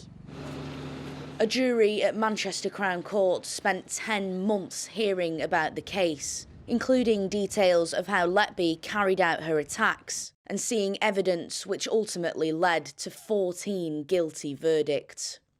In recognition of this, Justice Goss sentenced the former nurse to a whole life order, meaning she would spend the rest of her life behind bars. But the end of the trial did not mean the end of the story. I will do all I can to make sure that no one else suffers as they have. A statutory inquiry as well as a corporate manslaughter investigation into the Countess of Chester are now underway. In September, Letby's legal team also launched an application to make an appeal against her convictions.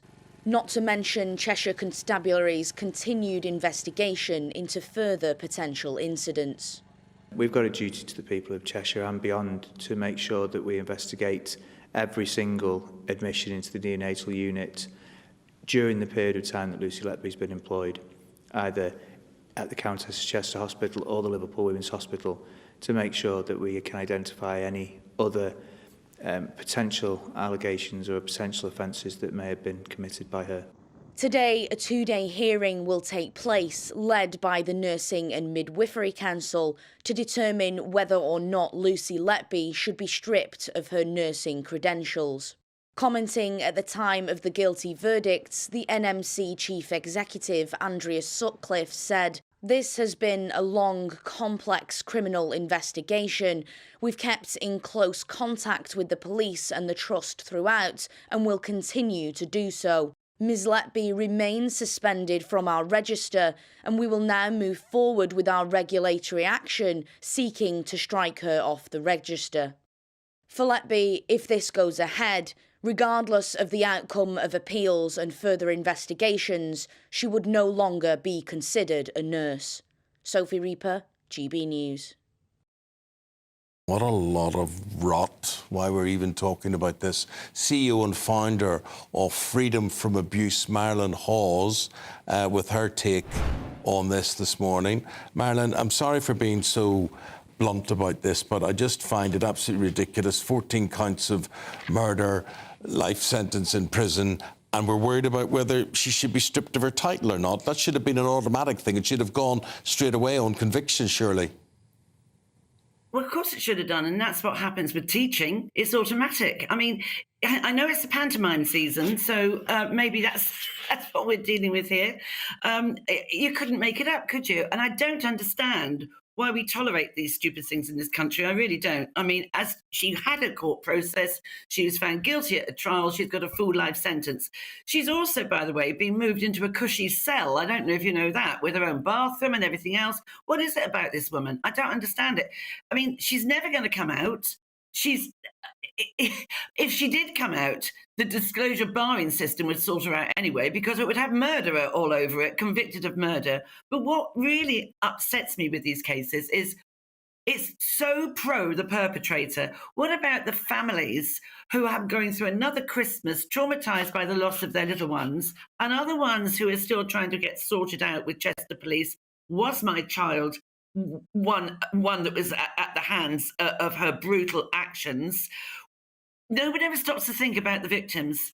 The trauma that they will be put through again is just unspeakable. And you and I are paying for this nonsensical panel that's going to be heard over the next 2 days. Yeah, my heart breaks for the families in this case, and so many of those as well affected that were on the wards at the same time as this happened. It might not have been directly affected. And of course, the staff, many of whom weren't listened to or trusted, and will also have, post-traumatic effects from all of this, and people not wanting to go to work as a result, wasting all this money on an expert panel and this public money when they could be investing it on nurses or looking after those people who've been through all of this. Absolutely. I mean, and that's the other thing, you see. I mean, the NHS we know is toxic. It's very sort of hierarchy-led, isn't it? The people that did make a complaint weren't listened to, and they weren't believed, and those were quite high-up consultants. The whole case is awful.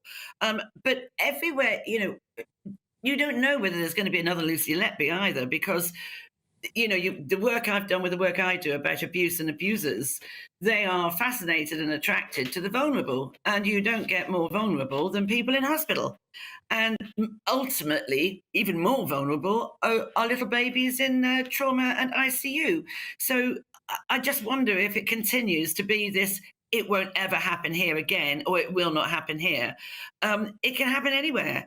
And I just don't even think what they should be doing is really upskilling their training so people can be more alert of the Lucy Letbys or the possible people that might be infiltrating hospitals that can cause harm. And I don't think they can identify. I do a lot of work with NHS and training and interviewing student nurses, and I still think it fails miserably on their processes and procedures, because at the end of the day, no matter what your safeguarding policies are, they're only as good as the people that are operating them. You've got to be able to be heard when you get that quirky feeling that something isn't right. And those people that made complaints about Letby were not heard. And that is an absolute outrage. Well, and I don't know what it is about this woman. How she keeps on being treated so softly. OK, you put the case very, very well, and you say whether we could identify another Letby or not. The thing is, we don't have to identify another one. We know we've got one, and we shouldn't be wasting. And whoever's in charge of this this hearing or whatever should actually stand up and say, I'm not going through with this because this is deal done. She struck off, end off. And very well put, Marilyn. Thank you very much indeed. I think you speak on behalf of a lot of our listeners and viewers today. Thank you very much indeed. Thanks, Eamonn. It's a waste of time. Waste of time. We agree. So It's 7:20. that's good. How many times do I say that? It's a waste of time. Things are a waste of time. So I think that COVID inquiry is a waste of time. Sadly, it shouldn't have been, but yeah. Another 2 years of that going on. Missed opportunities. To tell us what? Centre. Oh, Yeah. goodness sake, 7:20's the time. Let's have a look at some of the other stories coming into the newsroom. Well, breaking news from the Office for National Statistics this morning. The rate of unemployment has remained unchanged at 4.2% in the 3 months to October. At COP28, the climate talks in Dubai could end in deadlock after some nations have reacted furiously to a draft which only called for a reduction in fossil fuels. Climate activists and some leaders have lashed out, calling it weak. The government's offering a financial package which it says is worth £2.5 billion to support the return of devolution in Northern Ireland. It would include a lump sum to settle public sector pay claims and a new needs-based funding formula for public services. Campaigners are making a last-ditch effort today to block controversial plans to build a tunnel next to Stonehenge in Wiltshire. The Save Stonehenge World Heritage Site Group is challenging the government's decision to back a £1.7 billion scheme, describing it as vandalism.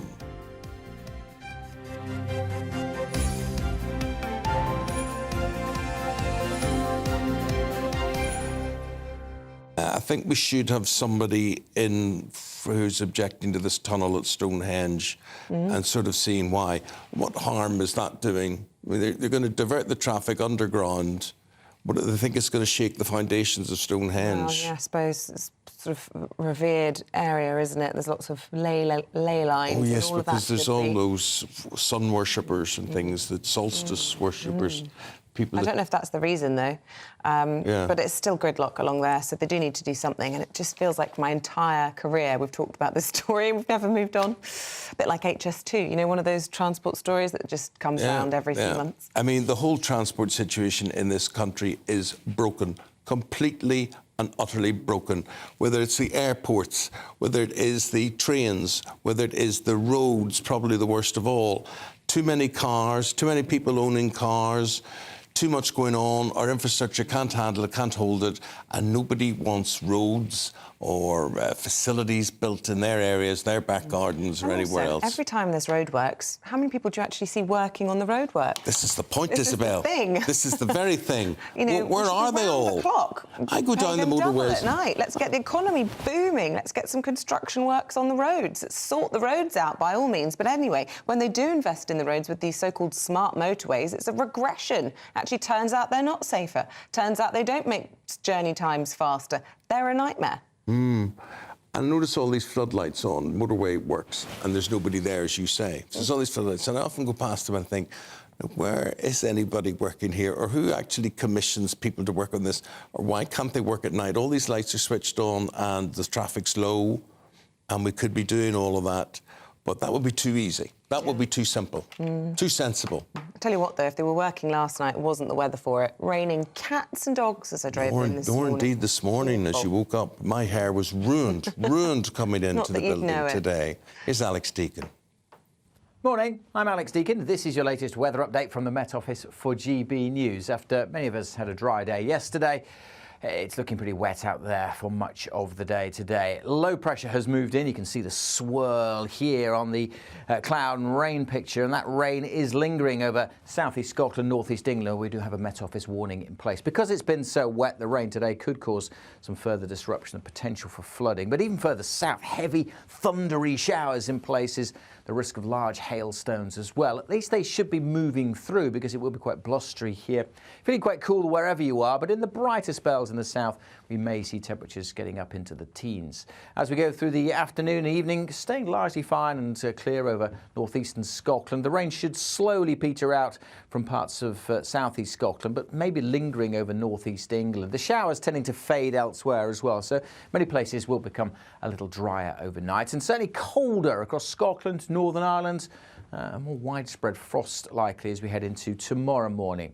It's likely to be pretty drab, though, first thing tomorrow over eastern parts of England especially. And the rain and drizzle, although not as heavy as today, may well linger over northeast England, parts of the East Midlands and East Anglia well into the afternoon. For many, though, certainly in the west, tomorrow's a fine day. Yes, a bit of a chilly start, but looking much drier and brighter with some sunny spells. And for many of us, it looks a lot drier from Wednesday onwards.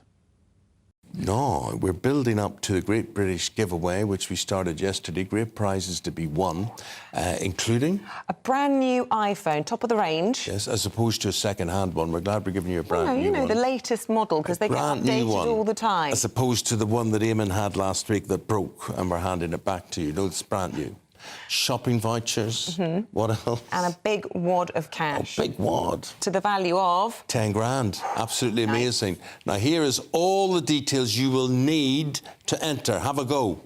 It's the Great British Giveaway, your chance to win 3 amazing prizes that will get your new year off to a great start. First, there's a terrific £10,000 in cash to be won. Imagine what you can do with that. We'll also give you a tech update with the very latest iPhone 15 Pro Max, plus £500 worth of shopping vouchers to spend in your favourite store.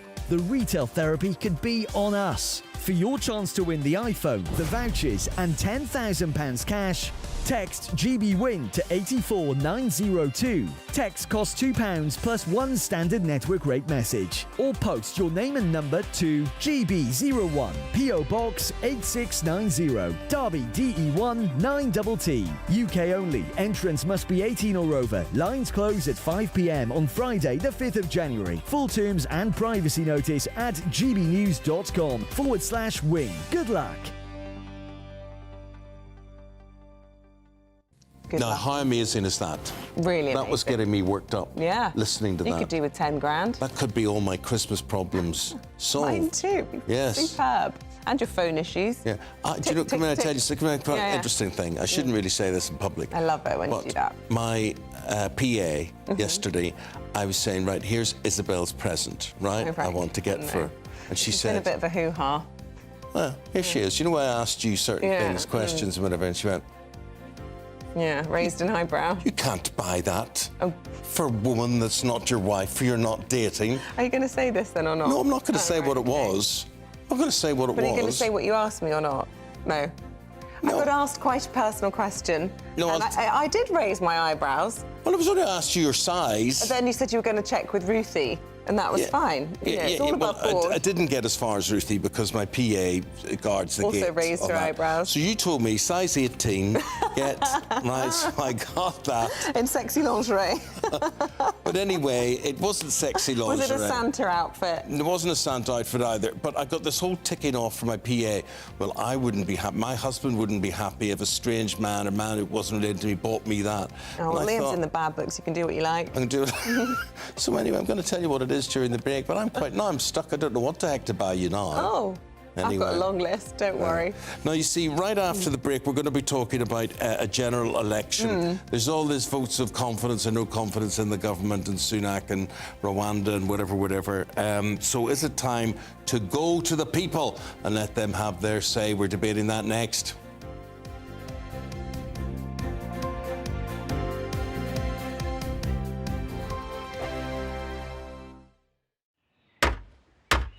Who is it? We're here for the show.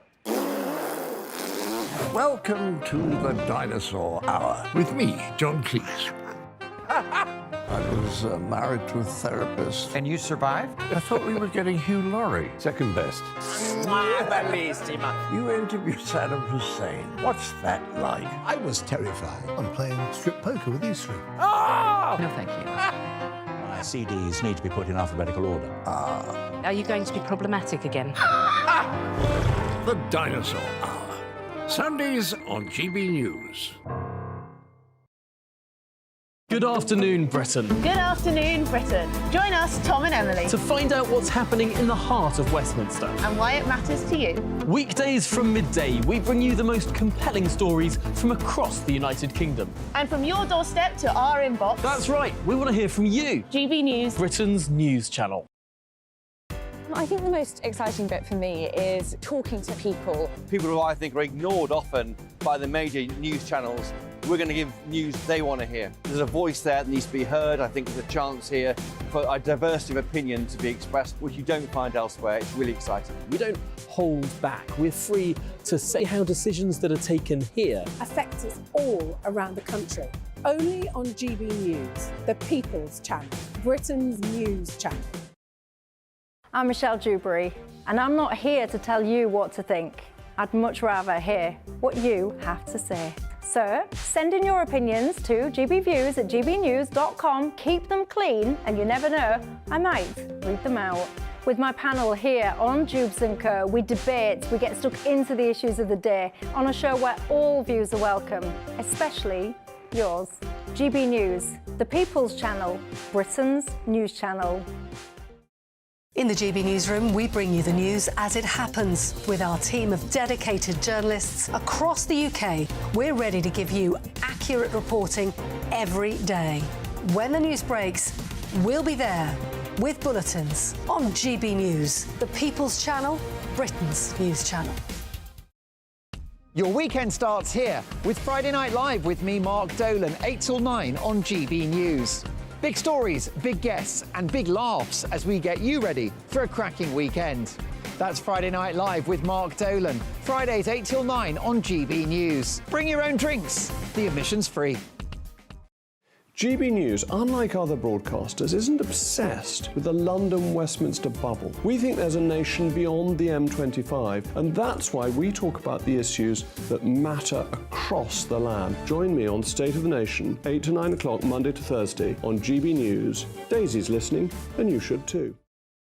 Tired of the usual focus-tested, pre-prepared Westminster runaround? Well, so am I. So you want higher taxes? Is your department to blame for this? Are you rethinking this policy? Every Sunday at 9:30, I'll be sitting down with those in power to get the truth about the issues affecting you. Let's be honest, we've known about the cost pressures of this project for years, not months. That's the Camilla Tominey Show, a politics show with personality. On GB News, the People's Channel, Britain's news channel.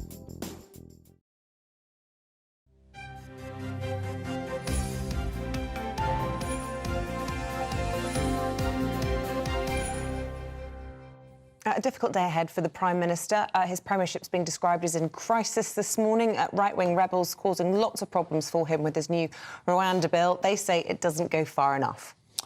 Just a moment ago, we can see some of the Conservative MPs, well, in the dark there, arriving at Downing Street to get their bacon buddies this morning.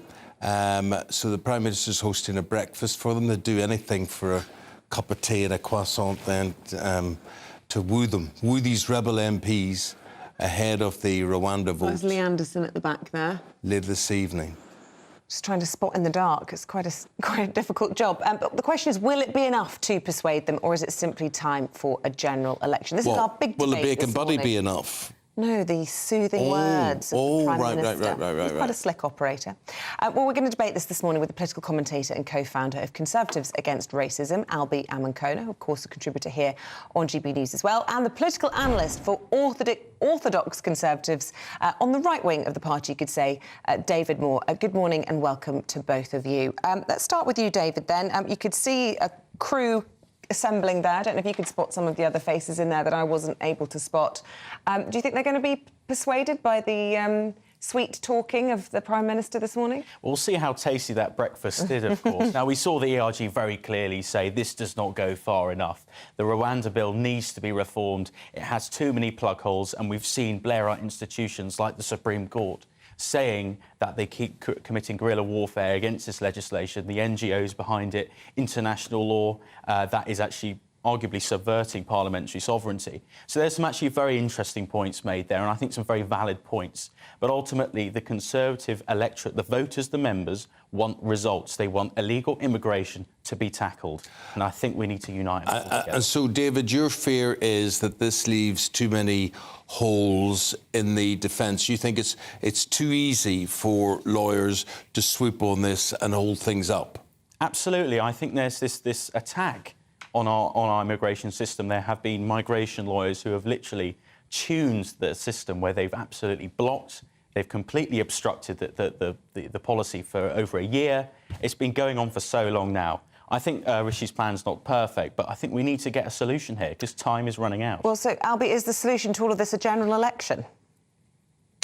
No, I don't think the solution to all of this is a general election. Look, it doesn't really matter whether or not the New Conservatives, the Conservative Growth Group, the ERG vote for this bill, because the One Nation group of MPs, which is a group of 106 moderate Conservative MPs, have agreed to vote through this bill. This bill, therefore, will most likely pass through Parliament today. Now, the question about a general election, I think any Conservative that wants a general election would be absolutely bonkers, especially Red Wall MPs like Miriam Cates and our colleague Lee Anderson, who have very small majorities, who, on current polling, will probably lose their seats at the next general election if we were to call a general election tomorrow. It would be a complete betrayal of the votes we won and tried to win at the last general election in the Red Wall. A general election should be held at the latest possible point so the economy can pick up, inflation can come down, earnings can continue to rise, and people start to feel the benefits of the tax cuts that the Prime Minister brought in earlier on this year. The only hope for the Conservative Party is that people feel better off at some point in the future, and at that point in the future, within the limits of the law, a general election should be called, and I think that is probably about a year away from now. David, what would you say to that? Because I know that, certainly the grassroots of the party aren't really big fans of Rishi Sunak. They preferred Liz Truss in all of this. But, as Suella Braverman herself said, if it went to an election next week, the Tories would face electoral oblivion. So why would you wish that upon yourselves when the party's in such a mess? Well, I think a general election is inevitable. We've got practically a year left. This time next year, we'll probably see an election already called, if not already completed. Now, I think that inevitability, we have to understand, we have to be prepared on a campaign footing. And I'm certainly on the doors at the moment myself, canvassing, because we should not be afraid. And you mentioned the Red Wall. Well, the Red Wall, they want to see results. And ultimately, if we're going to see those results, we've got to be in that campaign footing and understand that a general election is nigh and we have to be prepared and get those results through. I think dragging things on and kicking the can down the road is only going to cause more issues. Presumably, you can see that the objections that the ERGers and the others are making are actually the ones dragging this on. I mean, what do you want? Because essentially you're never going to be able to win over the One Nations by tampering with international protocols. Sure. It's the same with Rwanda. They've said that they would pull out of the deal if you touch the ECHR. So what do you want? But hypothetically, if we are to extend the general election to the absolute maximum of 5 years to January 2025, this could just exasperate division. Or we can actually find a general election, get into that campaign footing, unite, and get a mandate. And you also obviously feel, David, that scrapping, pulling out, distancing yourself from the European Court of Human Rights, the European Convention of Human Rights, would actually be a vote winner. I think so. That's what I hear on the doors. This is what Conservative members want. This is what Conservative voters want. This is what the Red Wall want. They want results and they want illegal immigration to be tackled. What about the Blue Wall in all of this, Albie, the traditional Tory heartlands, which is under threat from the Lib Dems at the next election? Everyone wants results, whether you're in the Red Wall, whether you're in the Blue Wall, whether you're in the city, whether you're in the countryside. I mean, I just think this whole argument that David is putting that we want results, but he wants a general election. Well, which one do you want? If you want results, then you wouldn't want a general election because you would want the legislation to pass. You would want the legislation to work. You would want Rishi Sunak's plan to go as well as possible. And then at the point that things start working, then you would call a general election. And actually his plan on migration, on illegal migration, is working. Channel boat crossings are already down a third this year than they were last year. All of the issues with legal migration were caused by policies that Boris Johnson and Priti Patel brought in after Brexit, liberalising immigration policy. So it was more liberal after Brexit than it was before. You're talking like all of the problems which have been caused today have been caused by Rishi Sunak. They were all caused by Boris Johnson. So let's just be very clear about that.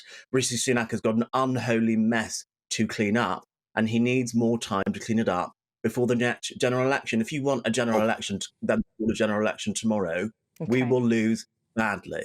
OK, Albie, you don't think so, David, just briefly? Well, I think, in 2019 we had a massive majority. We get on a campaign footing in the midst of absolute turmoil and chaos in 2019. We won a massive majority, and that was under Boris Johnson. And I think we should understand You've got your head that we in have the to return clouds. to those conservative values. What would you think, David, what would you think of Boris Johnson aligned with Nigel Farage, or Nigel Farage having some sort of input or representation within the Conservative Party? Well, I think Nigel could potentially make a comeback. He's made this very clear. Maybe not under Rishi Sunak, but maybe in the future. So who knows what the future holds? He may return. OK, guys, you may return as well, Albie and David. Thank you both very, very much indeed. We're out of time. Thank you. It is time, though, to get a quick look at what's happening in the Champions League tonight. And we've got Stella Mills with that. Good morning, Stella. Good morning. Yes, a very exciting night this evening. Arsenal already through as Group B winners, and they face off against PSV this evening. And then the big match, of course, everybody's talking about, Man United. Very, very important one, and they must get the win, and they must also hope... I'm a Man United supporter. I'm not expecting a win. No. Yeah. Not at all. To avoid a hammering, maybe. And what are your thoughts and feelings about Copenhagen getting the draw? What do you mean Copenhagen getting the the permutations? Yeah. I don't think we should be worried about permutations of other teams and whatever. We're not good enough. We're not good enough to progress through. And anyway, that's the way it is. But talking about not good enough, you're Joey Barton, former player and manager, talking about women shouldn't commentate on football or have any sort of opinions on football. I always find that a really strange opinion. But whereas, in theory, I could have played for Manchester United, but my daughter couldn't have. But she would pay her money and turn up at matches and things.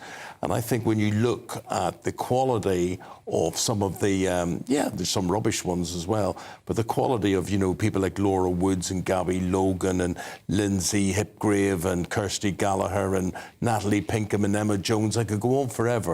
There are some really... I don't even think that's a woman commentator. I just think it's a good commentator. And look, you are entitled to your opinion. You don't have to like everybody. I don't necessarily like certain people, but it's not on the grounds of their gender, It's on the grounds of them not being good at their job. Yes. And a job is a job. If you're good at it, then you will get the work, but you shouldn't be shut down because you're a woman. Do you know, Stella, once I saw on Isabel's email in the morning, there was a person that didn't like me.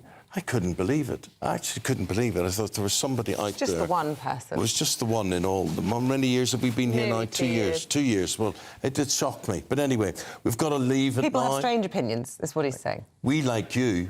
Well, that's good. Unfortunately, Paul Coyte's back tomorrow. But anyway, thank you very much indeed. Thank you. Right, stay with us. Lots more coming up in Headline Makers. Environmental protesters are being offered therapy for climate change stress. What? World gone mad. We'll be discussing that and more in Headline Makers. So wait a minute. They're being cancelled because they're protesting and it's stressing them out. I think it's because they're worried about the climate, yeah. Oh, right, OK, right. More on that next.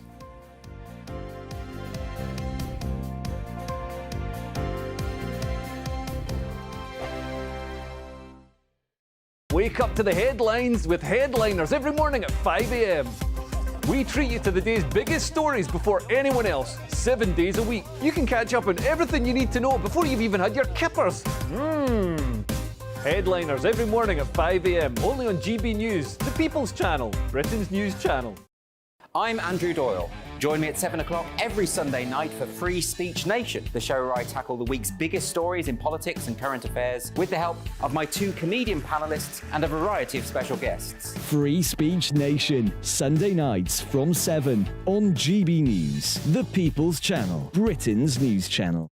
Big news, big debates, big opinion. Patrick Christie's Tonight is the week's biggest show. Every weekday, 9 to 11 p.m, we've got the inside track on the day's top stories. There'll be sharp takes you won't get anywhere else. We will set the news agenda, not just follow it, and I want to bring you along for the ride. Whatever it is, we'll have our finger on the pulse. It's news, but it's this close to entertainment. Patrick Christie's Tonight, 9 to 11 p.m, only on GB News, the People's Channel, Britain's news channel. Now then, Lee Anderson here. Join me on GB News on my show, The Real World, every Friday at 7 p.m. I'm not eating bloody cat. Are you Delicious. mental? Put your mouth. OK, here comes a train. Reminds me of the scene in Singing in the Rain. Adam, is that a good one? Whoa! Join me at 7 on GB News, Britain's news channel. What you get for breakfast is something that, if we do our jobs right, you will wake up to news that you didn't know the night before. It's a conversation. It's not just me and Eamonn. We want to get to know you, and we want you to get to know us. From 6 is Breakfast with Eamonn and Isabel. Monday to Thursdays on GB News, Britain's news channel. There's only 3 people you can trust in life. Your doctor, your lawyer, and your nana. I'm not sure. So join me, Nana Aquare, at 3 p.m. every Saturday and Sunday, where we discuss the biggest topics of the weekend. Be ready for battle. Could you be quiet? What is this? It's my new teeth. It's your new teeth. I don't bite. Well, not without a good reason. Always honest, always fun. Every weekend at 3 p.m. on GB News, the People's Channel, Britain's news channel. Every Sunday from 11, join Michael Portillo. There'll be topical discussion, looking at the week before and the week to come. So kick back and relax at 11 a.m. on Sundays on GB News with me, Michael Portillo. GB News, the People's Channel, Britain's news channel. I'm Michelle Dewberry, and I'm not here to tell you what to think. I'd much rather hear what you have to say. So send in your opinions to gbviews@gbnews.com. Keep them clean, and you never know, I might read them out. With my panel here on Jubes & Co, we debate, we get stuck into the issues of the day on a show where all views are welcome, especially yours. GB News, the People's Channel, Britain's news channel. Have a great Saturday night with me, Leo Curse, on the Saturday Night Showdown. It's a crazy world out there, so come and make fun of it with me, my panel of comedians, and a couple of people who actually know what they're talking about. The Saturday Night Showdown is your front row ticket to the clown show every Saturday, only on GB News, the People's Channel, Britain's news channel.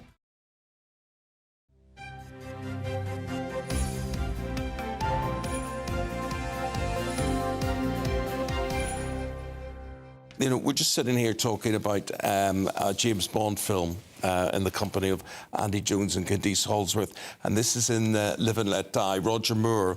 And there's an alligator farm, and he steps across 5 or 6 of them.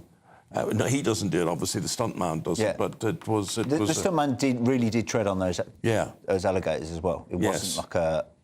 And I believe he got seriously injured or even killed doing it years later. And the reason, Candice, we're talking about that is that the world's rarest alligator has been born in Florida. Now, tell us what's different about it. So it's a so-called leucistic alligator, which is born with blue eyes and white scales. And you might immediately think, as I did, oh, that's an albino alligator. Yes. But actually, apparently, they're an even more rare breed. And this is the first time that they've ever been bred in captivity, and it's in a place called Gatorland.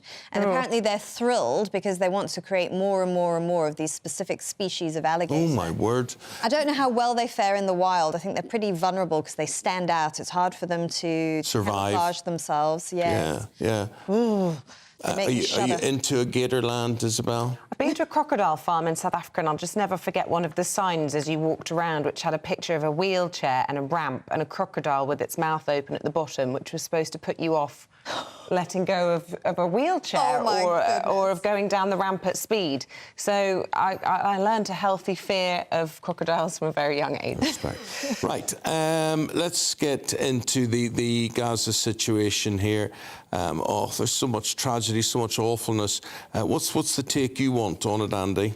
Hunger's rising in Gaza as UN prepares to vote on ceasefire resolution again. We're in this backwards and forwards, aren't we, where hundreds of people are dying every single day, thousands in some cases in Gaza. But we're in a position where they're talking about a ceasefire, but of course Hamas are saying they're going to do October 7th again and again and again. There cannot be a ceasefire in those circumstances where one opponent is determined to kill the other and wipe out their right to exist. But the position on the ground, Palestinians desperate for aid. They're trying to get the UN and different agencies trying to get fuel in, they're trying to get food in, trying to get vital supplies.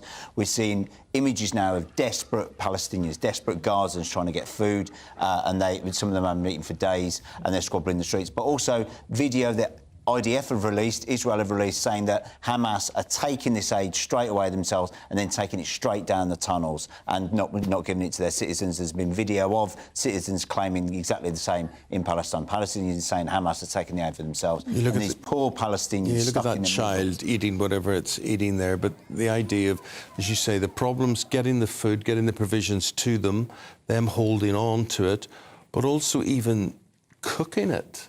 Yeah. You know, I don't see what the cooking facilities are or whatever. Well, if you've got no fuel and no electric and you're completely cut off, you're unable to cook things anyway. A lot of these aid agencies are specialised in presenting food that doesn't need cooking. You know, when you're talking about droughts, famines, etc., they're in a position where they have to have food that's ready to eat. Clean water that's the biggest problem, isn't it? It's just, you know, obviously, I think there was some statistic about the percentage of people, 9 out of 10, saying that they hadn't eaten any food in the last 48 hours. And then if you extrapolate that into the period that this war's been going on, it's technically into famine territory.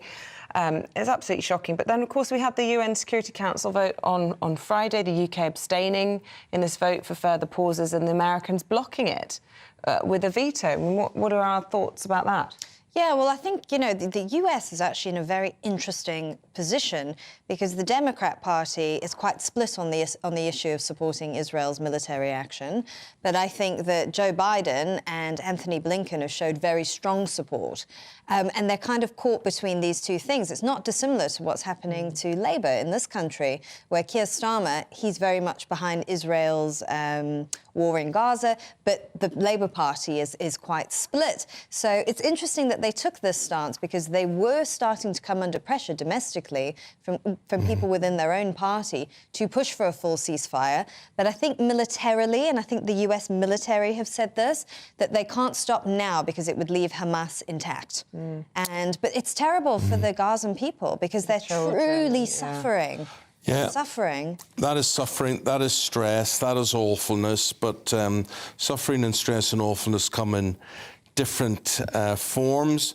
Andy, the Sun are carrying a story today about what is termed the Greta syndrome. Yeah, do you ever feel like you're suffering from Greta Thunberg syndrome? Indeed. The Extinction Rebellion, they who obviously align themselves very closely with Greta Thunberg's general worldview, are offering free one-to-one sessions for their rebels. Rebels who are, you know, positioning themselves on streets, blocking roads and airports and throwing paint up and stuff. They are saying that their rebels are suffering from climate distress, with members suffering from shock, disorientation and even powerlessness. And I suppose those who are stuck in traffic waiting for Extinction Rebellion to move out of the way will also be suffering from similar symptoms. They are saying that many of them are suffering from climate distress, from the exhaustive battle of telling us that the world is going to end. Yeah, so there's no sympathy for mental health problems if it's related to a particular policy. It's only if your mental health problems relate to something that people politically agree with. I think the thing is, a lot of them do seem to be in serious distress if you look at them, but I think it is to do with the fact that they do tend to have quite a zealous worldview when it comes to this. I mean, they take it to quite extremes, and I think they really do believe the world is going to end. And we do know that climate anxiety is a real thing with little children when they're taught about it, because obviously children have no agency. Yeah. You know, and they just hear these things are happening and they don't feel they can do anything about it. But I take Isabel's point on this. However strange that may sound to a lot of people, maybe they are right and the rest of us are wrong. Maybe they're right to be distressed and freaked out by this situation as regards climate change. Yes and no. See, my sensibilities are different. I don't get freaked out. I sort of think, OK, how can we solve the problem? And I think, OK, let's... Don't worry, we've got COP28 to sort that out. I know. That's in reassuring, Dubai. isn't it? I mean, you look at... I feel, like, depressed when I look at what's happening at COP28. Whether you are a climate change sceptic or not, you can quite clearly see that there is absolutely no consensus and therefore no progress, and therefore it's depressing. And I think that, you know, we shouldn't be sitting here saying and laughing at people that have mental health problems associated with a condition that is affecting society. My annoyance with the Extinction Rebellion is this. I absolutely support the annoyance that COP28 is in Dubai and Dubai doing backdoor deals about oil and gas. I want to save the planet. I hear Samoa leaders talking about, you know, saving their islands, etc. But Extinction Rebellion are blocking roads in London where we've already got ULEZ fees. We've already got most people driving things like Teslas, most people getting buses and cycles, etc. We're already doing many things that they want. OK. Andy, for the moment, thank you very much indeed. Candice and Andy back in about 40 minutes' time. We look forward to that. But right now it's time for a weather update. We cross to Alex Deacon. Looks like things are heating up. Boxed boilers, sponsors of weather on GB News. Morning, I'm Alex Deacon. This is your latest weather update from the Met Office for GB News. After many of us had a dry day yesterday, it's looking pretty wet out there for much of the day today. Low pressure has moved in. You can see the swirl here on the cloud and rain picture, and that rain is lingering over southeast Scotland, northeast England. We do have a Met Office warning in place. Because it's been so wet, the rain today could cause some further disruption and potential for flooding. But even further south, heavy, thundery showers in places, the risk of large hailstones as well. At least they should be moving through because it will be quite blustery here. Feeling quite cool wherever you are, but in the brighter spells in the south, we may see temperatures getting up into the teens. As we go through the afternoon and evening, staying largely fine and clear over northeastern Scotland. The rain should slowly peter out from parts of southeast Scotland, but maybe lingering over northeast England. The showers tending to fade elsewhere as well, so many places will become a little drier overnight, and certainly colder across Scotland, Northern Ireland. A more widespread frost likely as we head into tomorrow morning. It's likely to be pretty drab, though, first thing tomorrow over eastern parts of England especially. And the rain and drizzle, although not as heavy as today, may well linger over northeast England, parts of the East Midlands and East Anglia well into the afternoon. For many, though, certainly in the west, tomorrow's a fine day. Yes, a bit of a chilly start, but looking much drier and brighter with some sunny spells. And for many of us, it looks a lot drier from Wednesday onwards. A brighter outlook with Box Solar, sponsors of weather on GB News.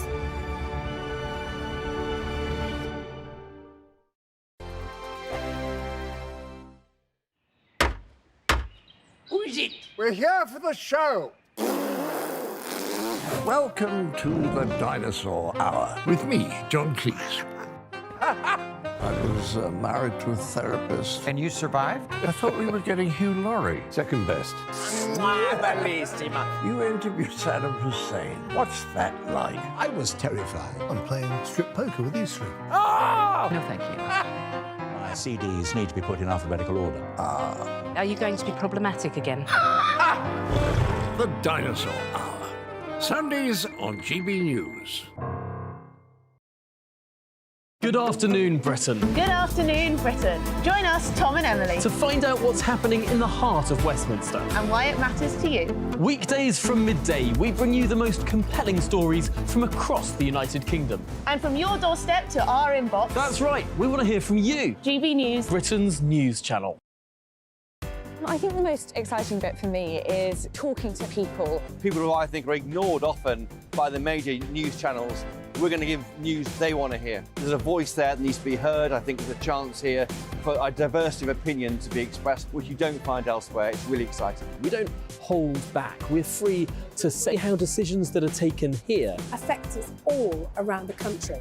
Only on GB News, the People's Channel, Britain's news channel.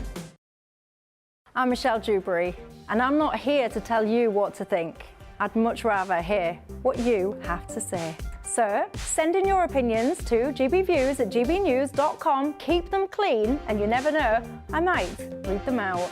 With my panel here on Jubes & Co, we debate, we get stuck into the issues of the day on a show where all views are welcome, especially yours. GB News, the People's Channel, Britain's news channel.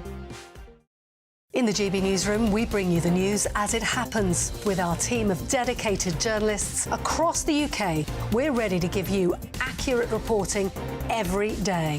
When the news breaks, we'll be there with bulletins on GB News, the People's Channel, Britain's news channel.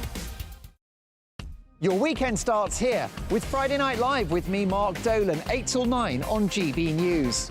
Big stories, big guests and big laughs as we get you ready for a cracking weekend. That's Friday Night Live with Mark Dolan. Fridays 8 till 9 on GB News. Bring your own drinks. The admission's free. GB News, unlike other broadcasters, isn't obsessed with the London-Westminster bubble. We think there's a nation beyond the M25, and that's why we talk about the issues that matter across the land. Join me on State of the Nation, 8 to 9 o'clock, Monday to Thursday, on GB News. Daisy's listening, and you should too. Tired of the usual focus-tested, pre-prepared Westminster runaround? Well, so am I. So you want higher taxes? Is your department to blame for this? Are you rethinking this policy? Every Sunday at 9:30, I'll be sitting down with those in power to get the truth about the issues affecting you. Let's be honest, we've known about the cost pressures of this project for years, not months. That's the Camilla Tominey Show, a politics show with personality. On GB News, the People's Channel, Britain's news channel.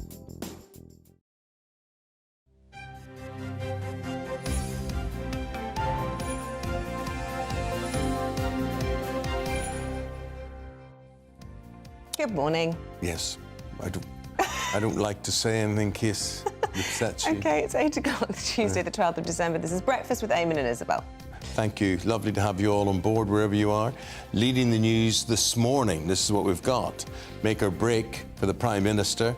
A right-wing rebellion is brewing over his Rwanda plan. Indeed, they're all stuffing croissants into their faces right now in the Cabinet Office as he hosts a breakfast, and they all pretend they're friends.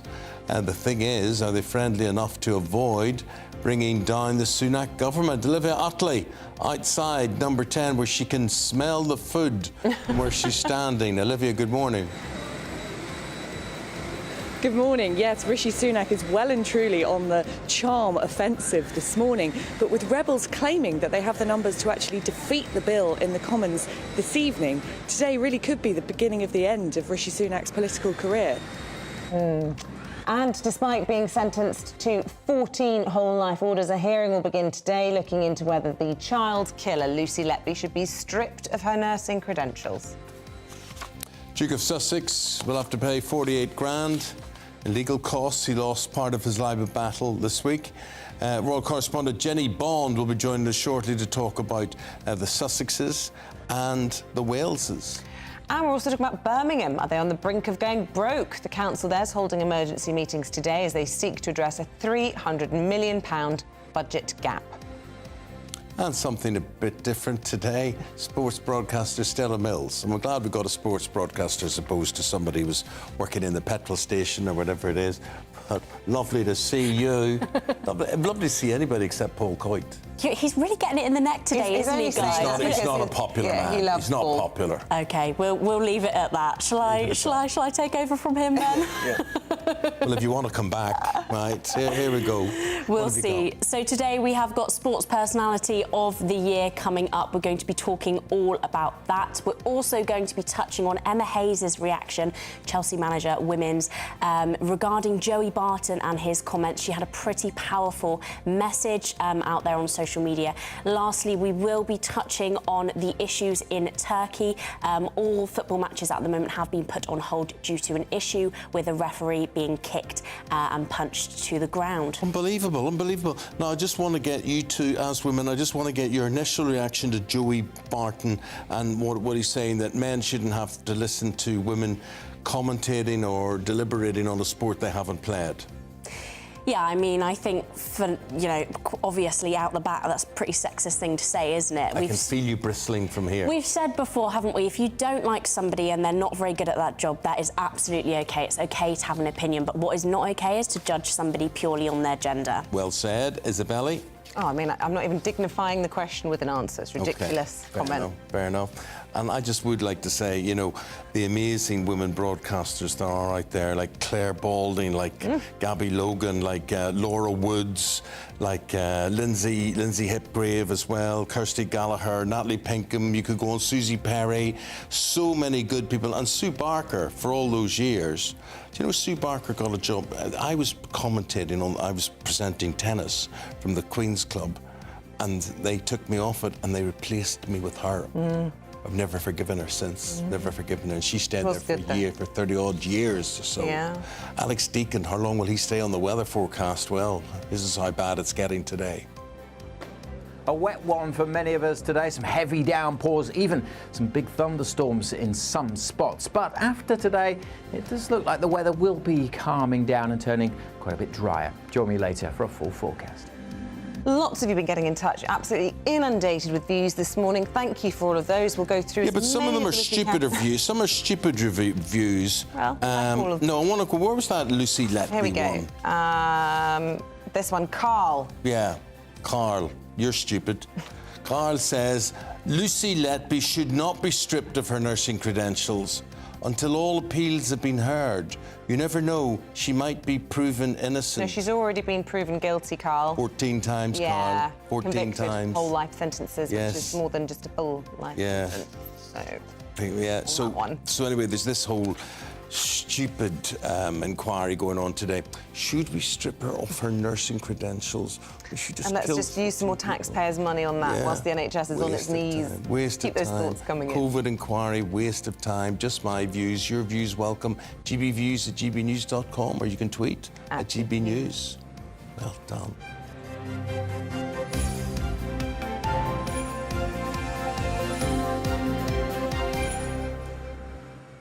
OK, it's our top story this morning, and the Prime Minister is fighting for his political future today as he battles to persuade a group of rebel Tory MPs to back his bill ahead of a key vote this evening. Now, very shortly, a group of these rebel MPs, you can't see them. I can see Miriam Cates in the pink jacket, and of course she's got a tiny majority, so she's very worried about all of this. And Lee Anderson's in the next little cohort, but I think Olivia Utley will be able to shine some more light on who exactly has been walking up that famous street into Downing Street. Who'd do anything for a sausage sandwich? That's the question, Olivia.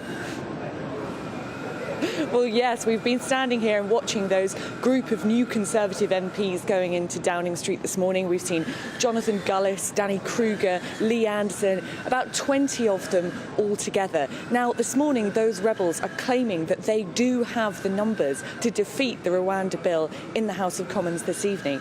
And what Rishi Sunak is trying to persuade them of is something quite specific. Essentially, the problem that these rebels have with the bill is that although it would declare Rwanda generally a safe place to send migrants, so it would mean that the scheme would be up and running again, individual migrants would be able to go to the courts and claim that for them specifically it would be dangerous to send them to Rwanda.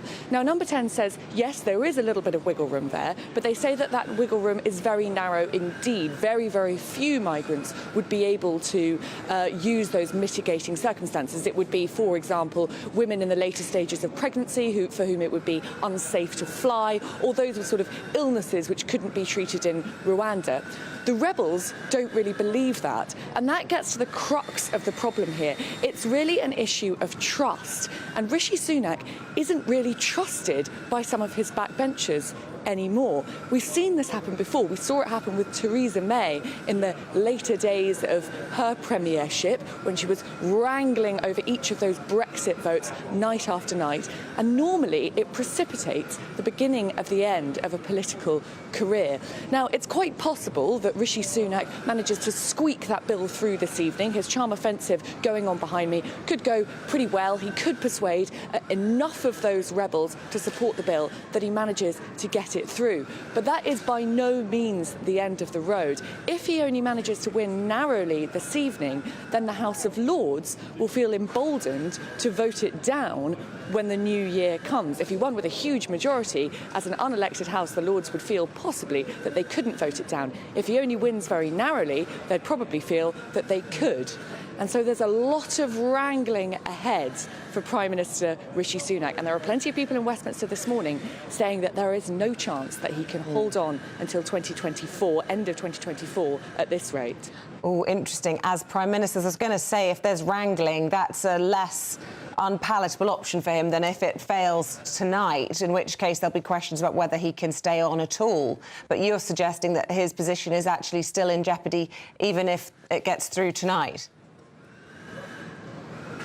That is exactly it. If he fails to get it through this evening, then that is a serious problem for his leadership. The rebels haven't actually gone as far as to say that they would consider that a confidence issue, but behind the scenes, it is basically being said that if Rishi Sunak fails to get through this flagship legislation, something that he has personally said over and over again that he wants to be judged on, then it feels like it would be curtains for his premiership.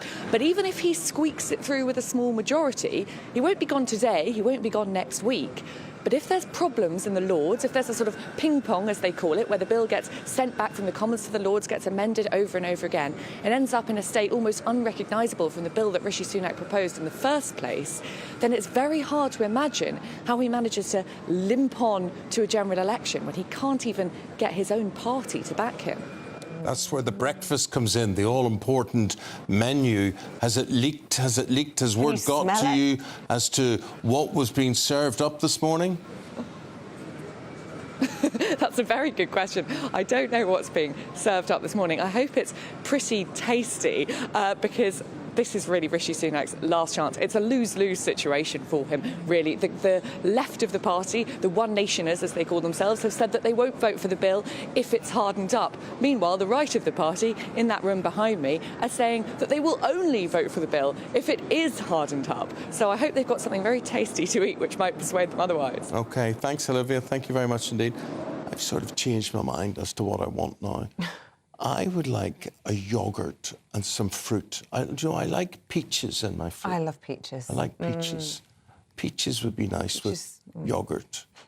Or pineapple. I like pineapple. And sometimes I get fed up drinking orange juice. Sometimes I like cranberry juice or apple juice. Just different. Mix it up.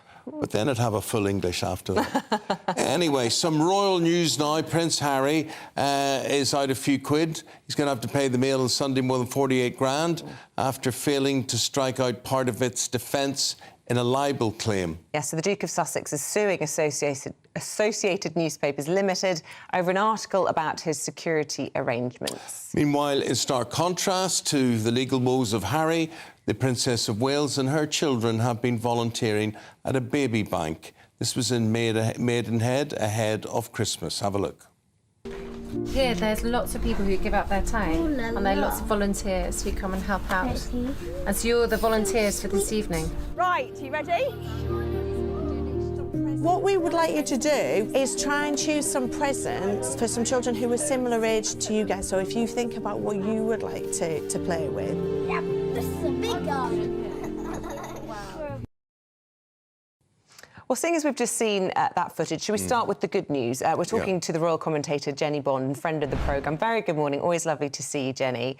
A delightful video there from the Waleses and a really sort of Diana-y moment, really, seeing the children, you know, rolling up their sleeves and helping it in that sort of unique way.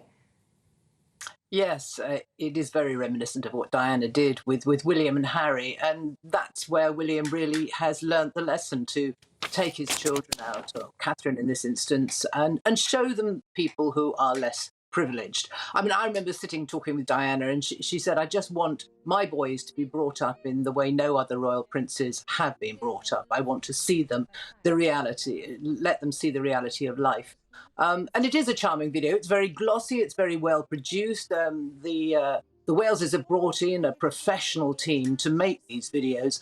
They are aware that image is important. This is a battle I used to have with the palace for years, and that image is important. They hated the word image. They wouldn't be doing with the word image. And you won't see Charles and Camilla involved really in much of social media output as this is. But the Waleses have grasped it. William knows that the modern monarchy needs to engage with social media, and that's what they're doing. Are an asset. People instantly warm to children. It's Christmas. And I have to say, for me, this is genuinely inspirational. It's something that you've talked about that your father used to do when you were a child, Eamonn, that you would see homeless people and he would take you to them and insist that you made a donation. And I think seeing that video really makes me think, what can I do to make sure my children really think about how lucky they are and to help those less fortunate? So they are doing a great thing there.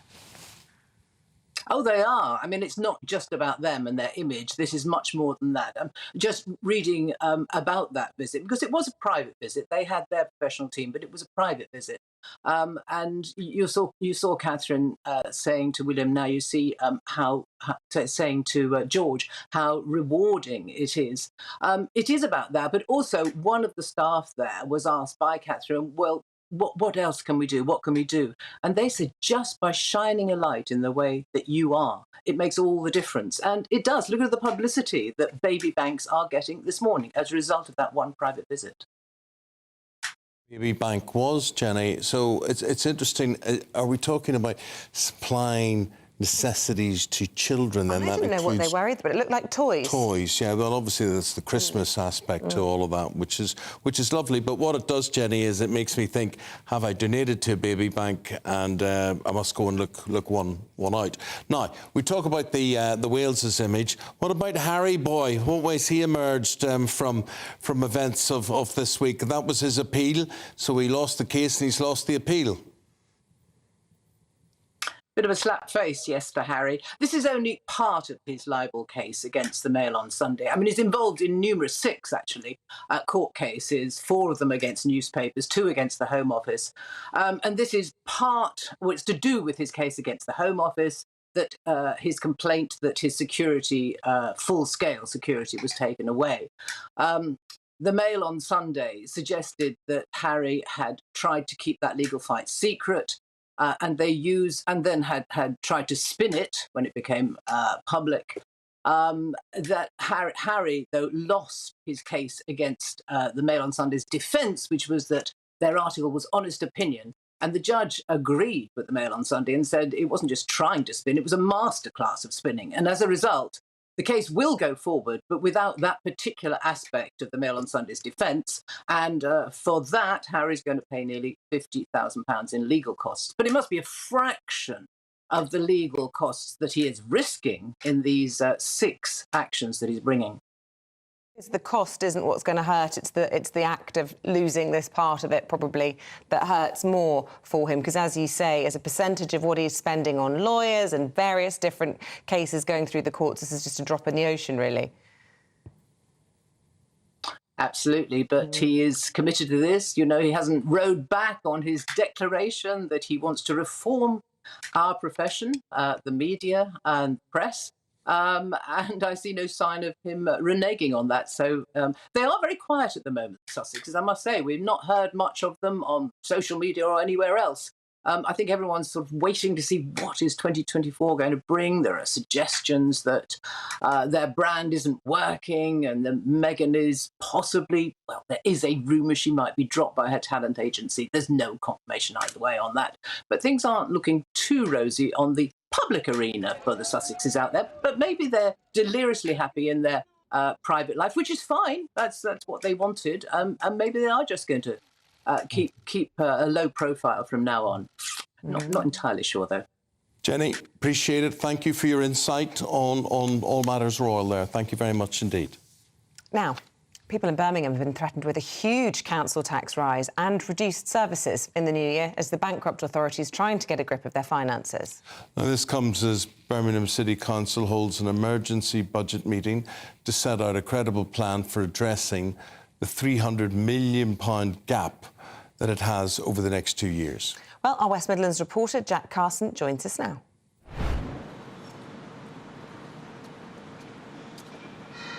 Good morning to you, Jack. Tell us more.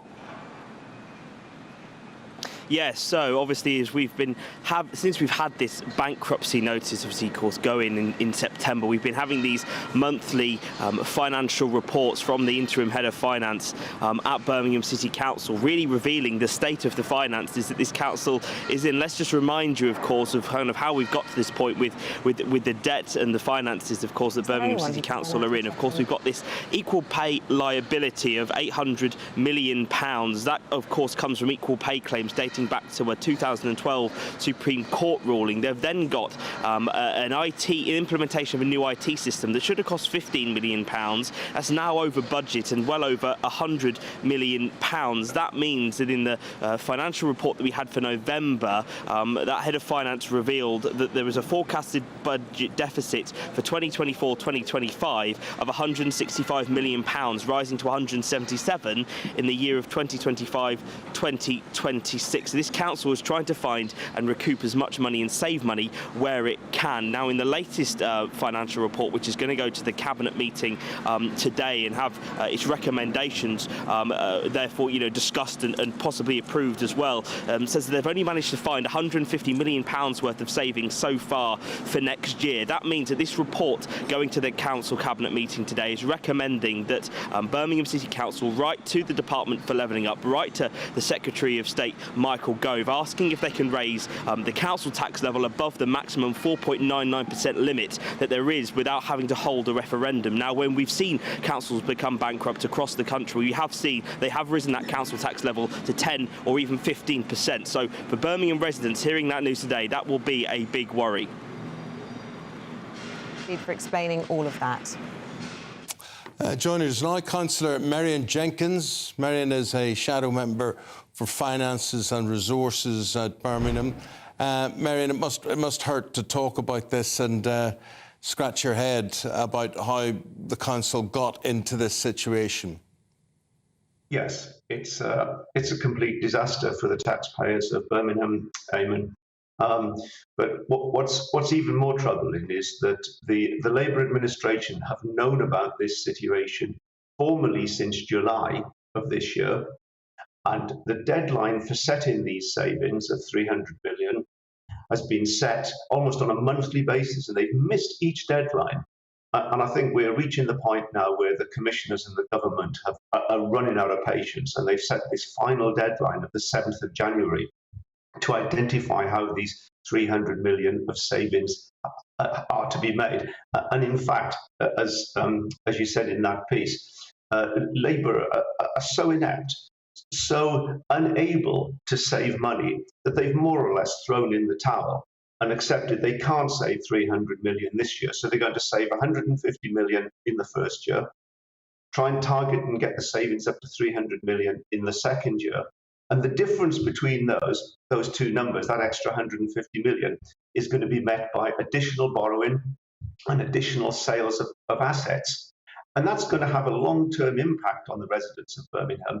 We're not just talking about sorting things out over a couple of years, because the asset sales will mean that we lose assets that generate revenue, so that'll damage the finances going forward.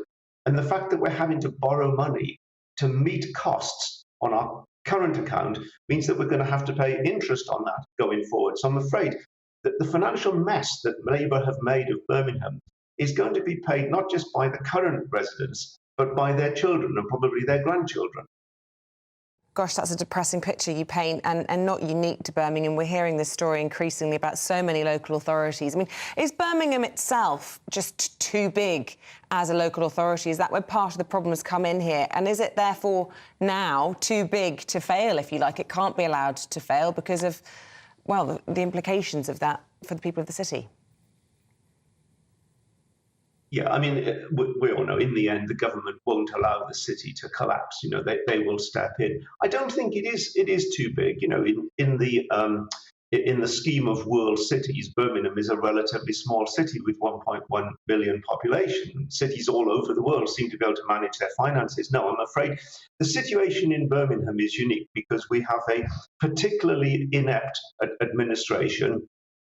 And as I say, although they've known formally about this requirement since July, for years, for at least 3 or 4 years, I've been saying that this situation has been developing. And it's attributable mainly to two failings. One, their failure to implement a proper job evaluation scheme, which would have prevented the equal pay liability that the auditors are now saying is looking like another 1.2 billion. We've already spent 1.2 billion up to 2017. And the other thing is the failure to properly implement the Oracle finance system. But not only is that the budget for that has increased from 20 million to 100 million, that's bad enough.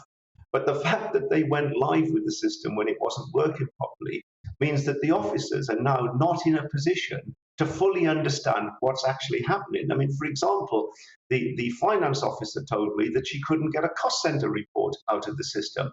The officers are having to build subsidiary systems with spreadsheets and other records outside of the system to try and know what the financial situation is. So not only is it dire, we don't even know how bad it is because we don't have a functioning account system. Okay. Well, that really is depressing. Dire is the word the Councillor Marion Jenkins used there. Sir, we thank you for your time this morning and for explaining that. We sympathise and empathise with any of you who work for the council or live in the area and are going to feel the effects of the cutbacks as well. I've got some breaking news for you, an update on what they're having for breakfast. Oh, right. It's being dubbed the Smoked Salmon Summit. Oh, interesting. You heard it here first. They're having smoked salmon. Would that be enough to turn you? Yes, if it was on like potato bread or is it Bellinis? What do you put salmon on? That would be very rishy, wouldn't it? Very bougie. What else would you put salmon on? You serve it with scrambled eggs. You could have it on sourdough. Well, that wouldn't work for you. You hate sourdough. Okay, you could have it on normal toast. You could have it with scrambled eggs. Sorry, I love a sourdough. Sourdough is appalling. I love it. There's a clue in the title, sour and dough. Well, how does that even sound appetizing? Off about that. But smoked salmon comes in many different forms. Will it be enough to win the day for Prime Minister Sunak? We'll come back to that a little bit later on. Some people do anything for a free meal. They would. It's like, you know, a drink or a free meal. Some people are pathetic. They'll do anything. I bet you they'll come out and they'll say, we're all best friends now. That's it. Alex Deakin, we're best friends with him. He's got your weather picture. Morning, I'm Alex Deakin. This is your latest weather update from the Met Office for GB News. After many of us had a dry day yesterday, it's looking pretty wet out there for much of the day today. Low pressure has moved in. You can see the swirl here on the cloud and rain picture, and that rain is lingering over southeast Scotland, northeast England. We do have a Met Office warning in place. Because it's been so wet, the rain today could cause some further disruption and potential for flooding. But even further south, heavy, thundery showers in places. The risk of large hailstones as well. At least they should be moving through because it will be quite blustery here. Feeling quite cool wherever you are, but in the brighter spells in the south, we may see temperatures getting up into the teens. As we go through the afternoon and evening, staying largely fine and clear over northeastern Scotland. The rain should slowly peter out from parts of southeast Scotland, but maybe lingering over northeast England. The showers tending to fade elsewhere as well, so many places will become a little drier overnight and certainly colder across Scotland, Northern Ireland, a more widespread frost likely as we head into tomorrow morning. It's likely to be pretty drab, though, first thing tomorrow over eastern parts of England especially. And the rain and drizzle, although not as heavy as today, may well linger over northeast England, parts of the East Midlands and East Anglia well into the afternoon. For many, though, certainly in the west, tomorrow's a fine day. Yes, a bit of a chilly start, but looking much drier and brighter with some sunny spells. And for many of us, it looks a lot drier from Wednesday onwards. Cheers, Alex. Thank you very much indeed for that. Not Everything's much bad, isn't it? Everything's bad. The weather's bad. Everything's bad. But one thing that's great is our new Great British Giveaway. Isabel, you are so right. You've hit it right on the head there. It is our, what is it? It's our giveaway. Great British Giveaway. We have a Great British Giveaway, £10,000 in cash, brand new tech, shopping vouchers. I could go on, but I'm going to stop and let my colleague take over. Well, you could well be the first ever winner of this giveaway. Here's all the details of how you can get involved. This week, we're launching the Great British Giveaway. Your chance to grab some amazing prizes and start your new year the right way. You could win an incredible £10,000 in tax-free cash to spend on anything you like. Imagine having all of that extra cash in your bank account. We'll also bring you bang up to date with the very latest iPhone 15 Pro Max. And we'll give you £500 worth of shopping vouchers to spend in the store of your choice. For your chance to win the iPhone, the vouchers and £10,000 cash, text GB Win to 84902. Text costs £2 plus one standard network rate message. Or post your name and number to GB01, PO Box 8690, Derby DE1 9TT. UK only. Entrance must be 18 or over. Lines close at 5 p.m. on Friday, the 5th of January. Full terms and privacy notice at gbnews.com/win. Good luck. Good luck. Yes. We know how handy that would come in. January's so bleak as well, isn't it, with all the bills after Christmas? So bleak. And, thoughts and prayers to people who just simply can't afford Christmas. We can't afford, I know there's lots of things people can't afford, but not to be able to afford Christmas, particularly where children are concerned. You can't spoil it for children, that's the pressure. You can't afford not to be in that competition. If you're not in it, you can't win it. Still to come, the shortlist has been revealed for the 2023 Sports Personality of the Year. Who are the contenders? We'll tell you next.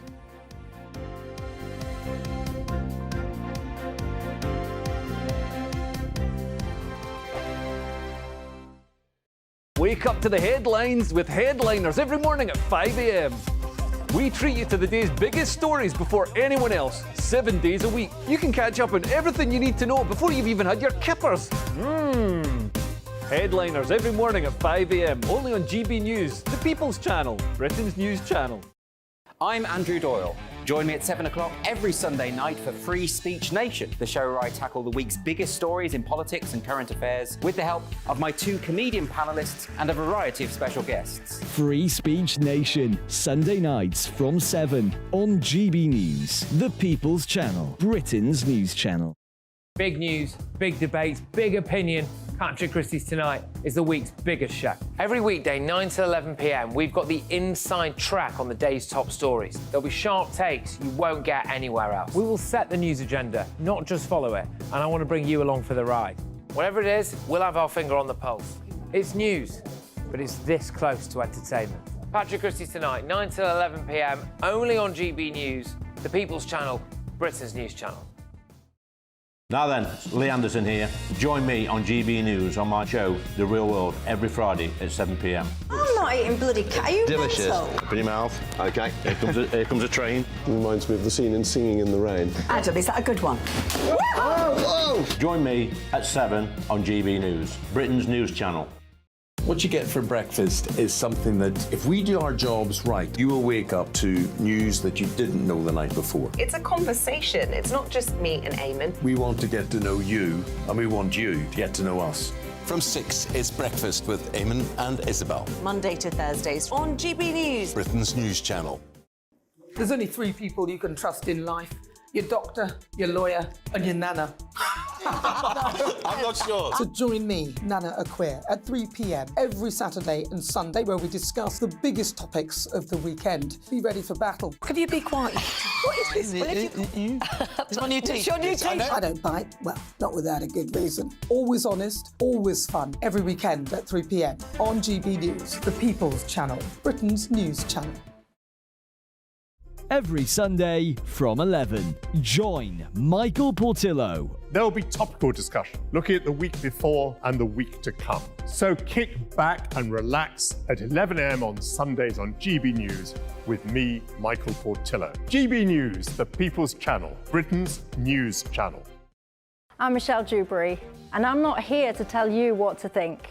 I'd much rather hear what you have to say. So, send in your opinions to gbviews@gbnews.com. Keep them clean, and you never know, I might read them out.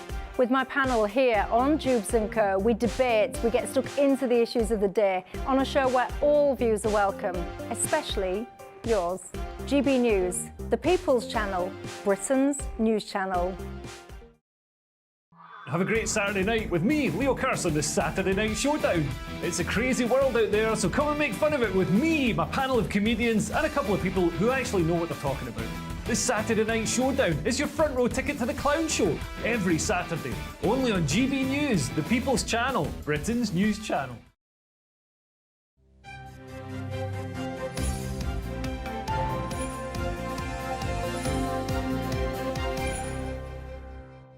Right, we've been talking this morning about the Smoked Salmon Summit. This is the Prime Minister's We meeting. only know this because I asked the question, what's on the menu? I agree. Yeah. So this is for the ERGers, the New Conservatives, those who are challenging the Rwanda bill, and we can confirm the meeting's just concluded. There they are, leaving from Downing Street this morning. Their tummies are full. And the Prime Minister will licking their lips. undoubtedly be able to report back to He bought my Cabinet vote for a bit of smoked meeting salmon at in a Bellini. 9:15.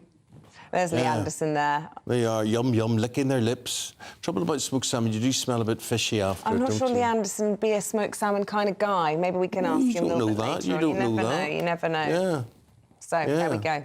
There they are, sold out for. It used to be a piece of silver. Now it's a bit of smoked salmon.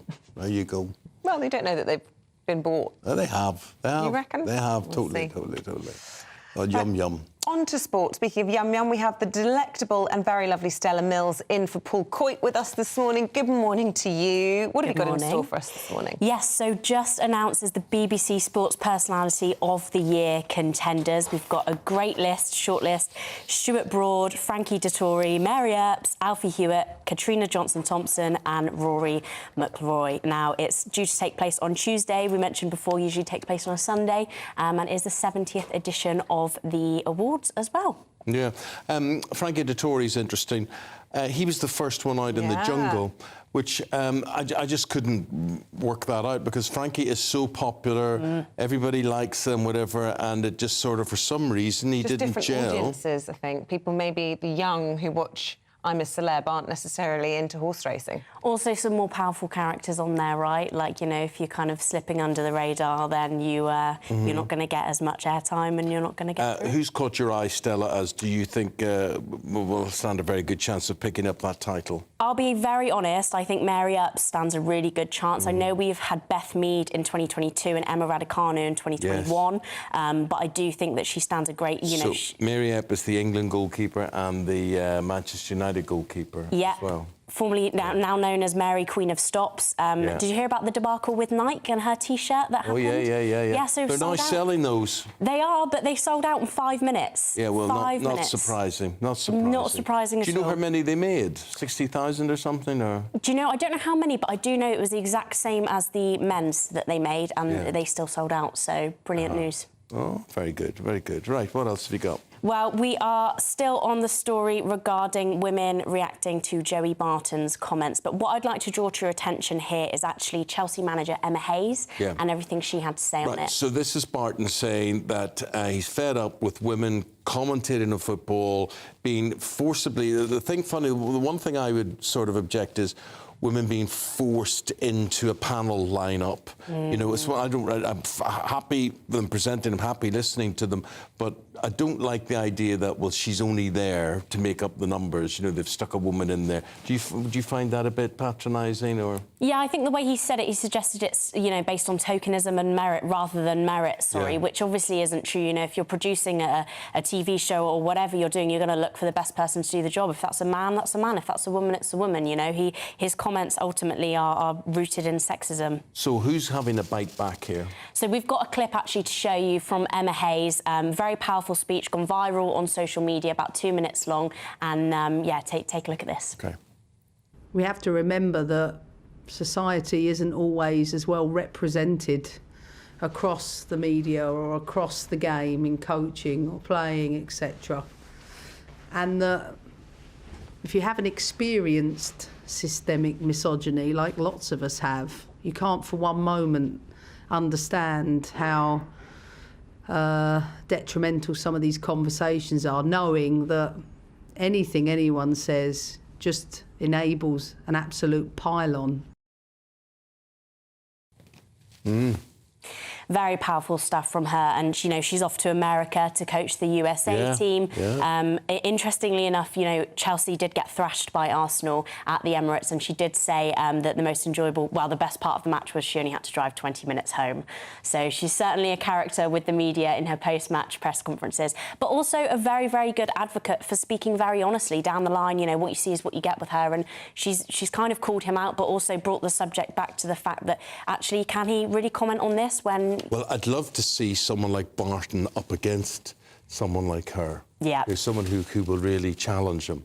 Yeah, and the thing she says as well, it's very much rooted in fact. You know, she takes away a lot of the emotion, which can sometimes be into this debate as well. So yeah, very, very well respected, and I'm sure this conversation will continue and carry on. But yeah. And a quick word about in defence of referees. This happened in Turkey last night. The league has been suspended as a result. Tell us what happened. Yep, so Turkish football bosses have suspended the league as a result of a referee getting punched and kicked. I can't believe those words are actually coming out of my mouth.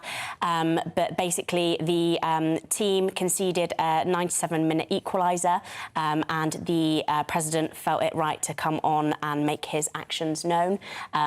I'm not too sure why or how he thought he could get away with that. All individuals are currently in hospital, and we don't really know what's going to happen to them. But obviously, you know, something's got to be done here. Surely a ban is going to be floating around for those individuals. Respect is a word that footballers bandy about and talk in terms of their skills and their talents and the way they look. I think some respect towards referees, long overdue. For sure, definitely. Stella Mills, thank you very much indeed. Really appreciate it. Lovely to see you. It's been lovely having you. Paul Coit will be back tomorrow, though. So thank you very much indeed for holding the fort today. Thanks you. Thanks for having me.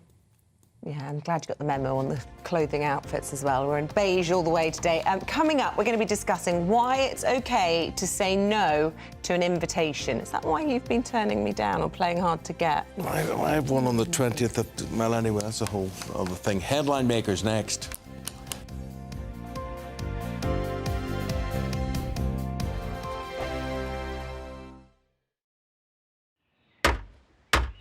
Who is it? We're here for the show. Welcome to the Dinosaur Hour with me, John Cleese. I was married to a therapist. And you survived? I thought we were getting Hugh Laurie. Second best. You interviewed Saddam Hussein. What's that like? I was terrified. I'm playing strip poker with these three. Oh! No, thank you. My CDs need to be put in alphabetical order. Are you going to be problematic again? The Dinosaur Hour. Sundays on GB News. Good afternoon, Britain. Good afternoon, Britain. Join us, Tom and Emily, To find out what's happening in the heart of Westminster. and why it matters to you. Weekdays from midday, we bring you the most compelling stories from across the United Kingdom. And from your doorstep to our inbox. That's right, we want to hear from you. GB News, Britain's news channel. I think the most exciting bit for me is talking to people. People who I think are ignored often by the major news channels. We're going to give news they want to hear. There's a voice there that needs to be heard. I think there's a chance here for a diversity of opinion to be expressed, which you don't find elsewhere. It's really exciting. We don't hold back. We're free to say how decisions that are taken here affects us all around the country. Only on GB News, the People's Channel, Britain's news channel. I'm Michelle Dewberry, and I'm not here to tell you what to think. I'd much rather hear what you have to say. So send in your opinions to gbviews@gbnews.com. Keep them clean, and you never know, I might read them out. With my panel here on Jubes & Co, we debate, we get stuck into the issues of the day on a show where all views are welcome, especially yours. GB News, the People's Channel, Britain's news channel. In the GB Newsroom, we bring you the news as it happens. With our team of dedicated journalists across the UK, we're ready to give you accurate reporting every day. When the news breaks, we'll be there with bulletins on GB News, the People's Channel, Britain's news channel. Your weekend starts here with Friday Night Live with me, Mark Dolan, 8 till 9 on GB News. Big stories, big guests, and big laughs as we get you ready for a cracking weekend. That's Friday Night Live with Mark Dolan. Fridays 8 till 9 on GB News. Bring your own drinks. The admission's free. GB News, unlike other broadcasters, isn't obsessed with the London-Westminster bubble. We think there's a nation beyond the M25, and that's why we talk about the issues that matter across the land. Join me on State of the Nation, 8 to 9 o'clock, Monday to Thursday, on GB News. Daisy's listening, and you should too. Tired of the usual focus-tested, pre-prepared Westminster runaround? Well, so am I. So you want higher taxes? Is your department to blame for this? Are you rethinking this policy? Every Sunday at 9:30, I'll be sitting down with those in power to get the truth about the issues affecting you. Let's be honest, we've known about the cost pressures of this project for years, not months. That's the Camilla Tominey Show, a politics show with personality. On GB News, the People's Channel, Britain's news channel.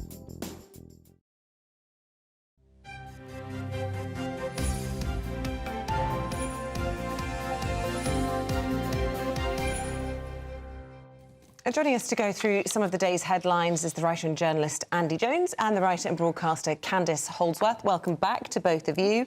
Where do you want to start, Eamonn? Should we start on civil servants? Civil servants. It's a great story. See that apparently there are more civil servants employed in London than anywhere else, Andy, and they obviously haven't looked at Belfast yet. But what's the plan here? So, headline in the Times, ministers vowed to move more civil servants out of London. They want to move 22,000 jobs out of London into the wider country. Now, officially, if you include all civil servants, 80% live outside of London already, but that includes numbers in job centres and things like that. However, in terms of cabinet government civil servants, they want to move 22,000 out of the centre of the country. And it's important that we see a cabinet that is a government that is representative of wider Britain. You look at the chaos of things like HS2, which is very London-centred, run from London, so much of it starts in London, and it's a big waste. I think that you get a better view of the country if the staff that are running the country are based around the rest of the nation. And as John Glenn, who is the Cabinet Minister setting this up, says, you should be able to start a career in Darlington and Wrexham and build a career from there, working in different departments. It shouldn't be about snatching talent from around the country and making it work in London. And I think also we don't see as much engagement with politics around the country because it feels like it's very London-centric. I mean, using football as a basic analogy, you look at the games at Wembley Stadium, they're half full. When it goes around the country to Manchester, to Birmingham, the stadiums are absolutely packed. Wouldn't it be great if the Cabinet, the Commons, debated occasionally around different parts of the country in our big cities, making people feel a closer attachment geographically, physically, to the decisions I'm not being sure. made in the country? I think that's all a lot of tokenism, and they spend so much money on trains and planes and automobiles to get where they are. I hear what you're saying, and the diversity thing is probably okay, but your views very welcome. That's Andy's view, that's my view on this one. We're now going to speak to Bridget Phillipson. Bridget is the Shadow Education Secretary, and Bridget, good morning. Obviously, like the rest of us, Panto season has started, and you're watching, and you will watch with great interest, the vote on the Rwanda bill tonight, which I presume you'll be voting for it. We won't be supporting the government this evening. I mean, I expect they will get their legislation through. They have a big majority in Parliament, but we don't believe what they're setting out around the Rwanda project is the right way to be approaching this. We don't think it's a workable scheme. We think it's a total gimmick, and we've already sent £300 million, or we'll be sending a total and rising of £300 million to Rwanda with no plans to send anyone there. It's interesting, I was reading a piece by the former Defence Secretary, obviously a Conservative, but trying to rally people who are concerned about this bill within his own party, saying that we shouldn't turn this into an exercise of making the perfect the enemy of the good. I mean, he's concerned that with all this wrangling over the minutiae of this bill, that actually we'll end up not being able to get a grip of this situation. And they've published their projections that if something isn't done about it, we could be spending £11 billion a year on migrant hotels. That's £32 million a day. I mean, it is scandalous how much we are spending on housing people in unsuitable accommodations such as hotels. It currently stands at £8 million a day that we spend on that. The reason is because we're not processing cases quickly enough. There is an absolutely huge backlog of cases that need to be processed, so we would take action to bring down that backlog, and we need to see more effective action around stopping illegal migration where it comes to the criminal smuggling gangs. Again, an area where the government have completely failed to take the action that's necessary. So rather than undeliverable gimmicks like Rwanda, we would have effective cross-border working with a new policing unit to tackle those gangs and to stop the exploitation, the terrible exploitation and misery that they bring to so many people. So presumably, if you win the next general election, reforming what arrangement we do or don't have with Rwanda would be a priority? I think reforming our arrangements with our European partners would be a bigger priority, because we need to have more effective arrangements for returning people who don't have cause to be here in the UK. But we do just need to process cases far more quickly. Well over 100,000 cases, they're not being processed. And that includes people who do have a legitimate right to be here, who have fled persecution and oppression. But for those who don't, we need to process their cases so they can be returned to a safe, returned home or to a safe alternative country. That's not happening at the moment because the Home Office has been left in a total shambles by this government. The government would say that they have signed returns agreements with France, Bulgaria, Turkey, Italy, Georgia and, of course, Albania, and are making significant progress, returning record numbers this year. But when it comes to the issue of net migration, we know that illegal crossings is a small proportion, and Labour have been very slippery and cagey about committing to a figure about where they think net migration should sit and what that figure should be. Would you care to give us a number? To return to the point about where we have seen progress, we've been calling for action around Albania. I think that does show what can be done when you've got a government that will work with other countries to do it. The Rwanda scheme is not an effective or reasonable way of doing that. That's the issue. Where it comes to legal migration, of course there is a balance to strike, but I think we've seen the perils in the past of governments, going back to David Cameron, who sought to put a figure on that, have never met that target, and I think it shows pitfalls of that kind of approach. But we do need a balanced approach as a country, a fair and workable system for people who come here legally to work, to contribute to our economy, to our vital public services. But it has to be a fair system that, takes account of the wider needs of the economy too. I also think we do need to do a lot more to invest in skills and in the people who are already here. That's why Labour's got plans around more apprenticeship starts, greater support and training for young people, so that we are meeting those skills gaps that we see, and that there are more opportunities for people to train here in the UK. But as a nation, of course, people will always come from overseas to contribute to our country. That is the long history of our country has been all about that, and I'm standing here today talking to you as someone whose family moved over from Ireland to work in the NHS to make that contribution as we rebuilt after the war. So of course there is a balance, but there are benefits that come of migration if properly managed with a fair system. Which is a very neat way of avoiding the question altogether. But on that note, Bridget Phillipson, we say goodbye. Thank you very much indeed for your time this morning. Thank Shadow you. Education Secretary. Compliments of the season to you, Bridget. Merry Christmas. And to you both. Hope you have a lovely Christmas. Where in Ireland were your family from? Where did they move from?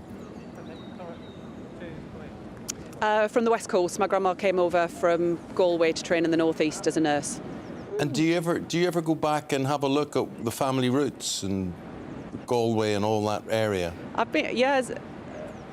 Absolutely. I've been back there many times over the years, holidays with my grandparents. But sadly, like lots of Irish families, people have mainly emigrated now to other countries. I've probably got more family here in London than I do do back in Ireland now. And you certainly have got the accent that disassociates you from the west coast of Ireland. But maybe sometime we'll have a chat about it some other time when if I bump into you down at the Houses of Parliament or whatever. Thank you. Lovely talking to you, Bridget. Thank you very much indeed. Thank you. Absolutely. Thanks a lot. We've got Andy Jones and we've got Candice Holdsworth, and I want to talk to you about, Candice, why it's Oh dear. It's hard to say no. Well, it's hard to say no to invitations. Now, scientists have said, say somebody's quite nice in your life and you're very pleasant, they're a harmless sort of being, and they keep asking you to go to their house and you think, I don't want to go to your house, don't want to go. But anyway, this is such a twisting of the truth. This nice person... Darling, this is not about you. Oh, right, sure. This nice person gets it in the neck the whole time that you don't take my calls, you don't meet up. So then I reach out to meet up and let's have some Christmas cheer. Let's have forgiveness. So say you don't want to spread Christmas cheer and you don't want to accept an invitation. Why? Sorry, invitation rescinded. No, darling, that's not about you. No, I'm right, just talking about this scientific research here that's gone into this. I love this. So the University of West Virginia in the US did a study, and they said that it's actually perfectly fine to turn down a dinner invitation if you don't want to go because you're tired and you want to stay home and relax. People don't react as negatively to that as you think they do. Nonsense. Because often... I'd be a bit offended if I got the oven on and dinner for 6 or 7 people and then they just said, oh, sorry, I'm a bit tired. No, before you do that. At least 48 hours notice. notice. Our group of friends, there's always a flaky pastry in there that will always bail at the last minute. Everyone has a friend like that you just know, oh, they're just not, they're just going to say, oh, sorry. I wouldn't do the last minute, but I'm hard to coax. And I'll tell you this, when I do go, I nearly always... I'm glad that I went. Oh, I thought you were going to say you go hard and you go home. Yeah, I'm the absolutely same. Wild on your nights out. I have to, I'll push through and I'll go, and then I'm fine once I'm there and I'll have a good time. But some people... they'll turn up and they'll be in a foul mood the whole time and they'll be terrible company. No. What about those other people like my husband who'll accept every invitation going with delight? Yes. It doesn't matter if he doesn't know anyone in the room, doesn't know anyone, doesn't like any of them. He wants to be there. Yes, my husband's the same. He doesn't get drained. To anything. Get me out of the house. Yeah, that's my husband. If I haven't got a cook, it's a win. Maybe I'm the reason. You see, no, I have... my wife, before we go out, she's from a military family and everything's done militarily. And before you go out, she says, right, we are leaving at 10 o'clock exactly, right? We're leaving at exactly 10 o'clock. So we're going home. Already. I've got work to do tomorrow, and when I say we're going, we are going. So I don't drink, right? I don't drink at all. So there's no temptation for me. So gets to 10 o'clock and I go, right, darling, ready to go. Have a lovely time. You're there till midnight. That's when the demon drink gets hold of her, she will stay. She'll not be. Yes, because people get a lot of anticipation anxiety as well before they go to these things, and they think, oh, I'm going to not want to be there and I'm going to be anxious. And then when they're there, they're just totally relaxed and it's fine and it's fun. Yeah. And I just wonder why we've become like that, why we build up so much anxiety before we go out now. I think it's called ageing. You think so? Yeah. It's not. I mean, no. I would know. I would have no, what's the word, anxiety about going to visit you at all. None whatsoever. Okay, and I know I'd have a lovely time, and I know you cook well. I know your children are lovely. I know your husband's got a lot to put up with.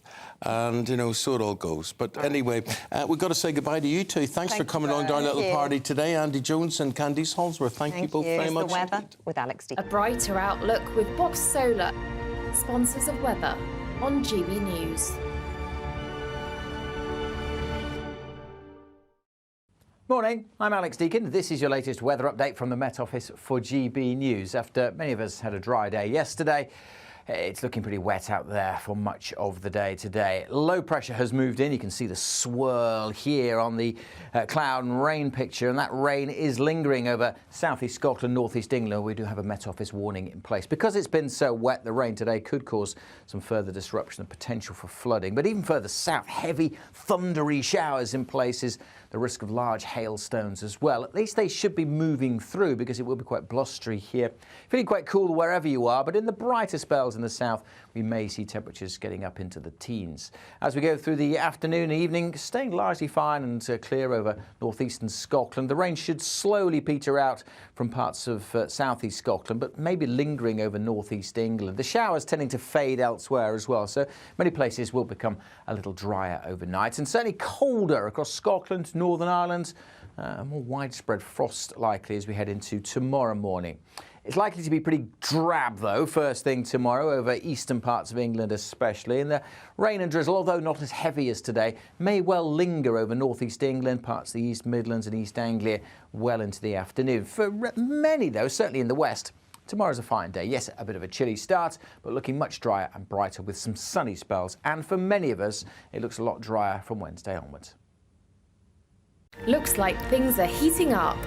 Boxed boilers, sponsors of weather on GB News.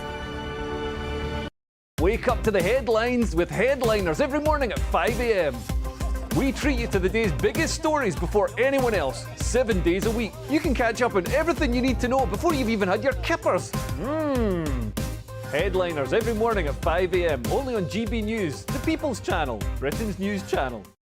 I'm Andrew Doyle. Join me at 7 o'clock every Sunday night for Free Speech Nation, the show where I tackle the week's biggest stories in politics and current affairs with the help of my 2 comedian panellists and a variety of special guests. Free Speech Nation, Sunday nights from 7 on GB News, the People's Channel, Britain's news channel. Big news, big debates, big opinion. Patrick Christie's Tonight is the week's biggest show. Every weekday, 9 to 11 p.m, we've got the inside track on the day's top stories. There'll be sharp takes you won't get anywhere else. We will set the news agenda, not just follow it, and I want to bring you along for the ride. Whatever it is, we'll have our finger on the pulse. It's news, but it's this close to entertainment. Patrick Christie's Tonight, 9 to 11 p.m, only on GB News, the People's Channel, Britain's news channel.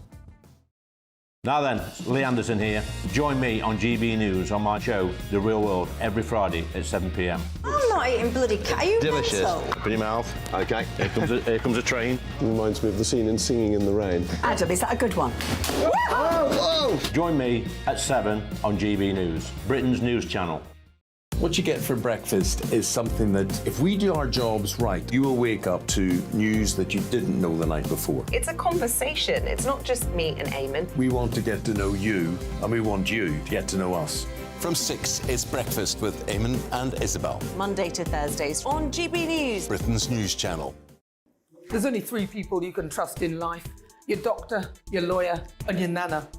I'm not sure. So join me, Nana Aquare, at 3 p.m. every Saturday and Sunday, where we discuss the biggest topics of the weekend. Be ready for battle. Could you be quiet? What is this? It's my new teeth. It's your new teeth. I don't bite. Well, not without a good reason. Always honest, always fun. Every weekend at 3 p.m. on GB News, the People's Channel, Britain's news channel. Every Sunday from 11, join Michael Portillo. There'll be topical discussion, looking at the week before and the week to come. So kick back and relax at 11 a.m. on Sundays on GB News with me, Michael Portillo. GB News, the People's Channel, Britain's news channel. I'm Michelle Dewberry, and I'm not here to tell you what to think. I'd much rather hear what you have to say. So, send in your opinions to gbviews@gbnews.com. Keep them clean, and you never know, I might read them out. With my panel here on Jubes & Co, we debate, we get stuck into the issues of the day on a show where all views are welcome, especially yours. GB News, the People's Channel, Britain's news channel. Have a great Saturday night with me, Leo Curse, on the Saturday Night Showdown. It's a crazy world out there, so come and make fun of it with me, my panel of comedians, and a couple of people who actually know what they're talking about. This Saturday Night Showdown is your front row ticket to the clown show every Saturday, only on GB News, the People's Channel, Britain's news channel.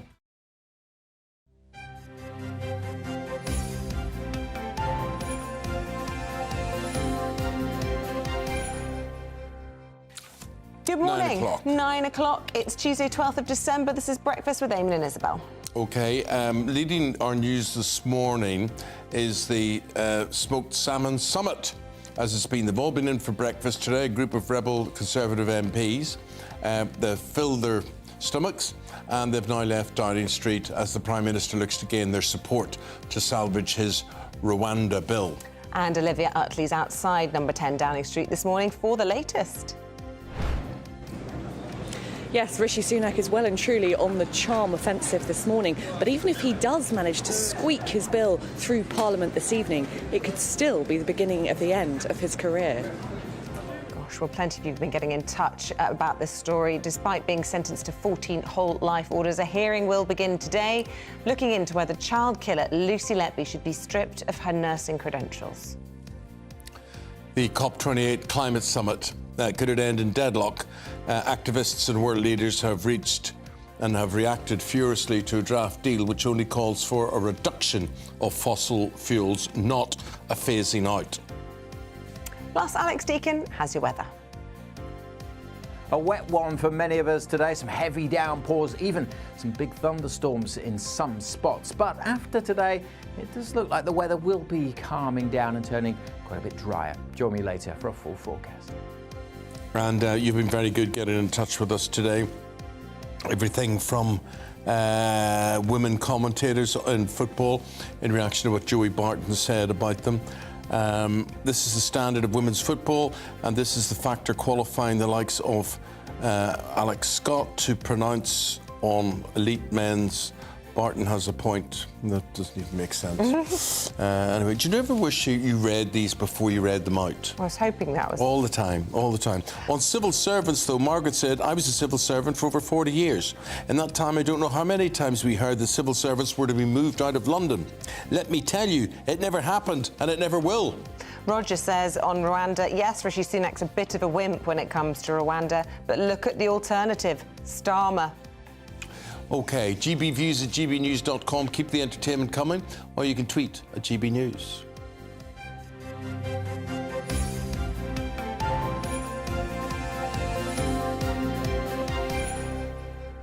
Right, we're in the last 25 minutes or so of the show, so make the most of it while it's still here. The Prime Minister is fighting for his political future today as he battles to persuade a group of rebel Conservative MPs to back his Rwanda bill. Well, in his first intervention since his resignation, the former Defence Secretary, Ben Wallace, has warned Tory rebels not to wreck the government by voting down the Rwanda legislation. He said today that his colleagues should not make the perfect the enemy of the good. Now, all of this comes as a group of rebel MPs, including Miriam Cates, Jonathan Gullis, Lee Anderson, have now left Downing Street. They had a breakfast, salmon Bellinis, we believe, with the Prime Minister this morning, so Rishi laying on the charm. And we've spoken to the Shadow Education Secretary, that's Bridget Phillipson. This is what she had to say.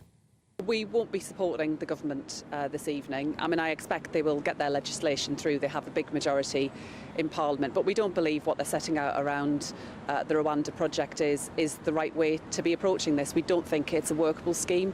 We think it's a total gimmick. Well, let's get the thoughts of Olivia Utley. A busy morning on Downing Street. First of all, you've had the Smoked Salmon Summit, and I believe Cabinet is gathering in the next 8 minutes or so, so you've probably seen a few of the usual faces as well there. Will the Prime Minister be able to report to Cabinet this morning that he's managed to persuade some of those rebels, do you think? Well, it's not at all clear. Watching the faces of those new Conservatives, Jonathan Gullis, Danny Kruger, Miriam Cates, Lee Anderson, coming out of Number 10 about an hour ago, they all look pretty grim-faced. They are claiming that they do have the numbers to defeat this bill in Parliament tonight. Rishi Sunak is in a very sticky position because essentially his problem is that if he chooses to harden up the bill, then he will lose about 100 MPs on the left of the Conservative Party who've said that they will vote for it, but only if it remains in his current state.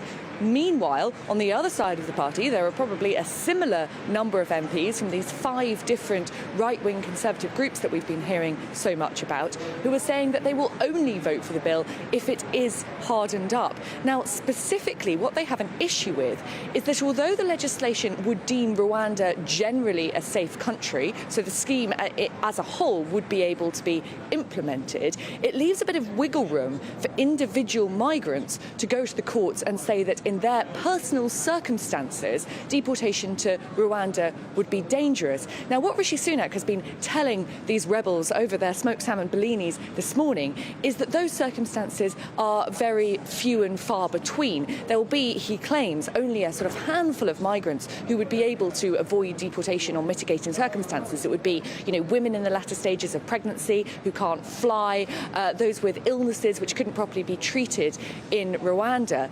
But the question is, will the rebels believe him? And this gets to the crux of the issue. It's basically a question of trust. The rebels have to take the Prime Minister's word for it that there will be only a few people who manage to get off deportation. And that trust is really beginning to break down. It reminds me a lot of the dying days of Theresa May's premiership with those Brexit votes night after night after night, where Theresa May was basically paralysed because her backbenchers weren't willing to throw their weight behind her. We're seeing something similar at the moment, and it does feel a bit like the end of days for Rishi Sunak. If not this month or next month, then perhaps in 6 months' time. I suppose that in itself begs the question, is the leader the problem or is the party unleadable? Some people would say that nobody could succeed in this situation. What on earth is the solution when you're stuck between the One Nation and the ERGs on the right?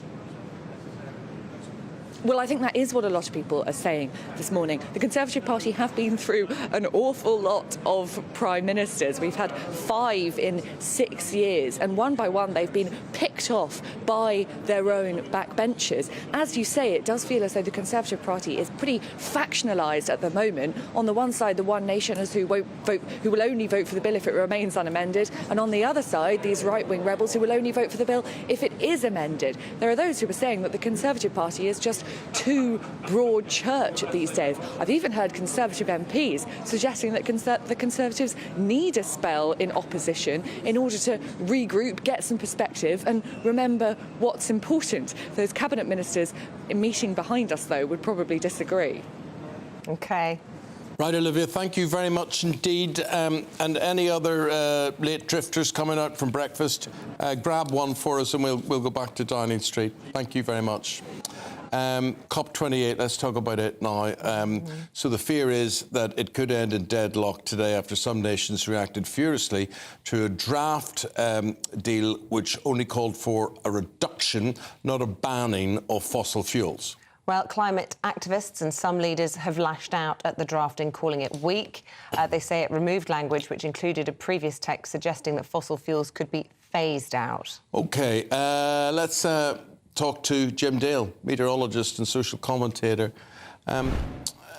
Jim, I'm sure you're disappointed, but did you really expect anything more? I mean, you may have wished for something more, but did you expect anything more?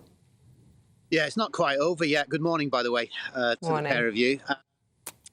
Yeah, it's not quite over yet. The draft is still being negotiated. I know this has come out and it's unlikely to be changed. So, yeah, the inevitable, I think, has arrived. I think, look, the noises were there almost at the beginning when this COP28 was held in the place that it's been held at, and they're going to defend it. It's Dracula defending his blood banks. He's not going to move away from it.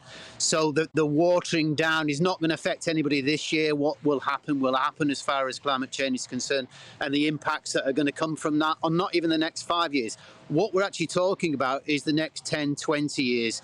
Your kids, your grandkids, this sort of thing. This is what they're going to be reaping if this COP28 is going to deliver in the way that it looks like it's going to. You've been tweeting this morning saying if it does conclude in the way that it sounds as though it's going to, that this is a triumph of greed. Tell us more. Yeah. Well, profit, greed over sanity. I think we've all got to use our common sense as far as this is concerned. And fossil fuels, the oil industry have put us there, and they've got to start taking the foot off the pedal. That's the phasing out bit rather than necessarily, it's not going to stop tomorrow. Oil will still be going in the next 10 years, 20 years. But it's the word in it. I use the word intent. What are these COPs all about? Is getting to a point where you've got the intent to actually deliver. And what this watering down does show that there is no intent, and the greed and the profit side of things will continue on until COP29, which is in another, I believe, another oil state somewhere in the Middle East, the Far East somewhere. But nonetheless, it is disappointing. You're right with this. So that's what you come up against. You're coming up against vested interests, and that's where we are. Cedric Schuster of Samoa, he's the chair of the Alliance of Small Island States, said that we will not sign our death certificate. We cannot sign on to text that does not have a strong commitment to the phasing out of fossil fuels. Just tell us, how is it decided where the next COP summits take place? Is it like the Olympics where you have to bid, or, surely this needs to be more of a discussion about exactly where this should be hosted? Yeah, I'm not sure actually how it actually circulates, how you actually get onto it and say, oh, we're going to hold it. Obviously, there's a lot of money involved. Yeah, you've got to be able to hold these things in terms of having the infrastructure, the capability, with all the thousands of people who turn up unnecessarily. In my mind, I think there needs to be a change of gear here. I really think this needs to be taken back to the United Nations, back to the point where countries can make the decision away from vested interests such as the oil companies, the fossil fuel companies. So look, it's going to be held in another oil set. I can't remember which one it is. One of the I think it's can remember the name of it, somewhere in the Middle East anyway, or in that sort of zone. And it's the same again. It's the replay that's going to go on and on and on. So this is very disappointing, Isabel. I really think that unless there's a massive change in the next few hours, then it's almost pointless in holding the COP in the first instance. If all that's going to happen is the same evolution, the same revolution of oil going out there, Jim, and not being capped, not being phased out in years to come. I've got to phase you out, Jim. Thanks very much indeed. Appreciate that. I think where they should hold You're welcome. Thanks, Jim. They should hold it one of those islands that's going underwater, that are going to lose their whole border, everything to do with it, and that would be quite a sobering thought. Britain's newsroom, 9:30. And let's go to Pip Thompson, who's going to be presenting with Andrew there today. Hiya, Philippa. Good morning. There's a bit of a yawning gap between us, isn't there? No offence. So well, what have you got? We've got plenty, haven't we, with this Rwanda plan that might come a cropper. The debate starts at lunchtime, so we'll be bringing you that. We'll also be talking about Strictly. Oh. Yeah, and is it a bit unfair that people with a bit of a dance, musical theatre background are getting to the final? Do they have an unfair advantage? Did you ever get asked to do Strictly, Eamonn? Yeah, number of times. But, I mean, I genuinely don't have that rhythm. I couldn't do it, and I've always had restricted hips, so I couldn't do splits or anything like that, And anyway, my wife went on to have the family laughed at. She was great. 8 or 9 or 10 or something, didn't she? How did that did happen? really well. How did that happen? She did fall over once. People felt sorry for her. No. She didn't fall over.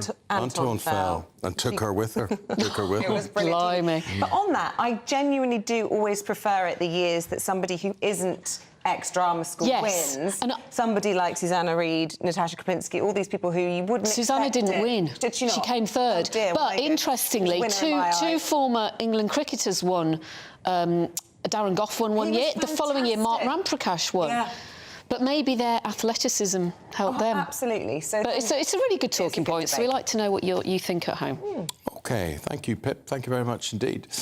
We've got the great giveaway with some great prizes to be won in the Great British Giveaway, including... Well, it's a brand new iPhone, shopping vouchers, and as if that wasn't enough, £10,000 in cash. Now, if that's got your attention, watch this. Here's all the details of what you have to do.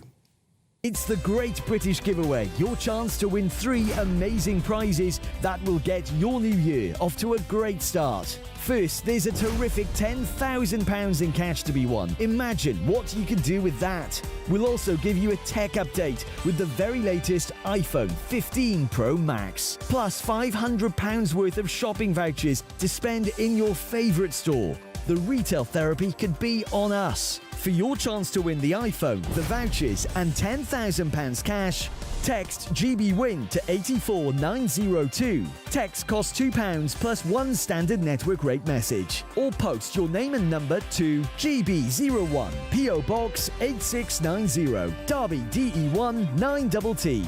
UK only. Entrance must be 18 or over. Lines close at 5 p.m. on Friday, the 5th of January. Full terms and privacy notice at gbnews.com/win. Good luck. Good luck indeed. Something to smile about that. Every time we talk about it, it makes me feel excited. Oh, yes. Whoever's going to win. Well, loads of you have been. We were talking about the environment there. We're going to talk about a chainsaw massacre. Why is that? Well, this isn't a sort of bloodbath that you might be envisaging. It's actually relating to trees. We'll be hearing from Plymouth residents. More have been felled there in the city. All the details after this.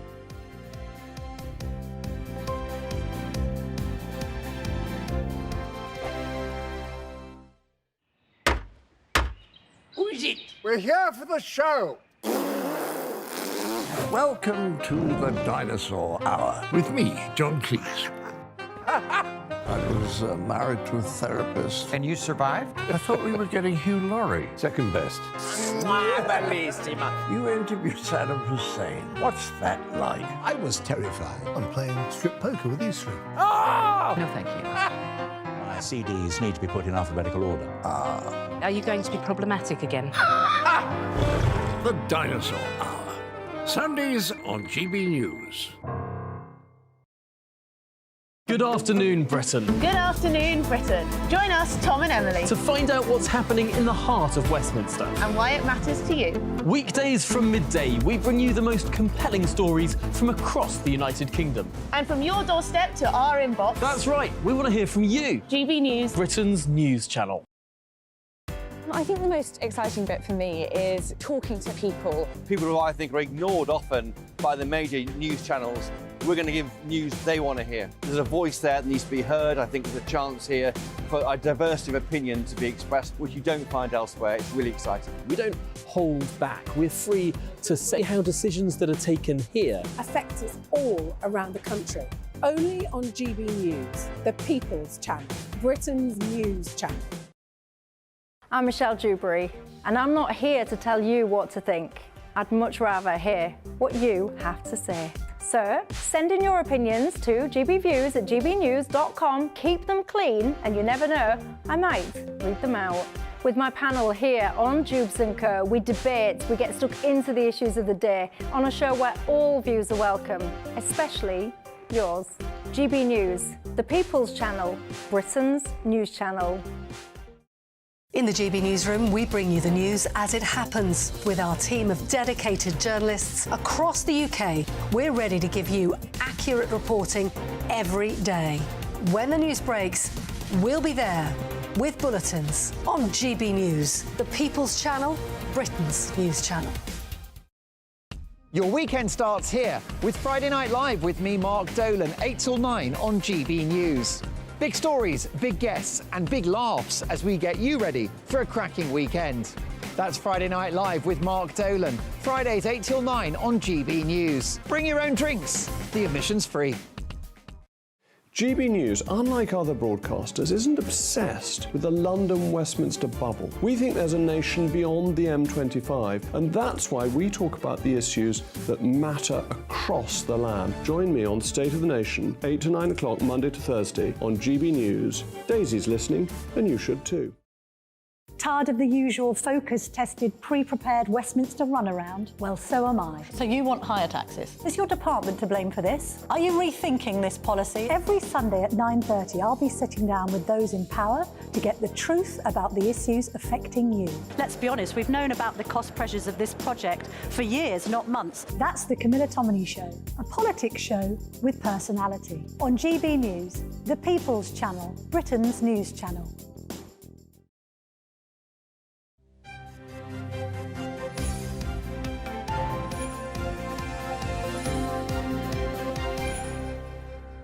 Now, if you're in the West Country, we're going to talk about Plymouth and now in Plymouth city centre because it suffered what was described as a chainsaw massacre a couple of years ago, and the council are at it again. Yes, last year they felled 110 trees on Armada Way as part of a £12.7 million plan to revitalise, in their estimations, the city's main shopping area. They did it under cover of darkness, and it created, well, uproar, frankly.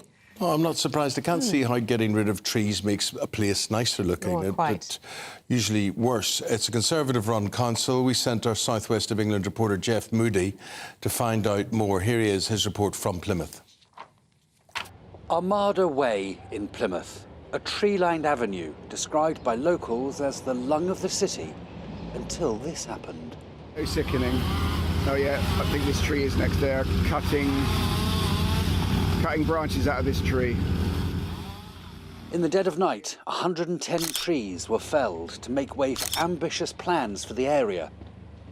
Protesters won a court injunction forcing developers to stop in a move that toppled the Conservative-run council.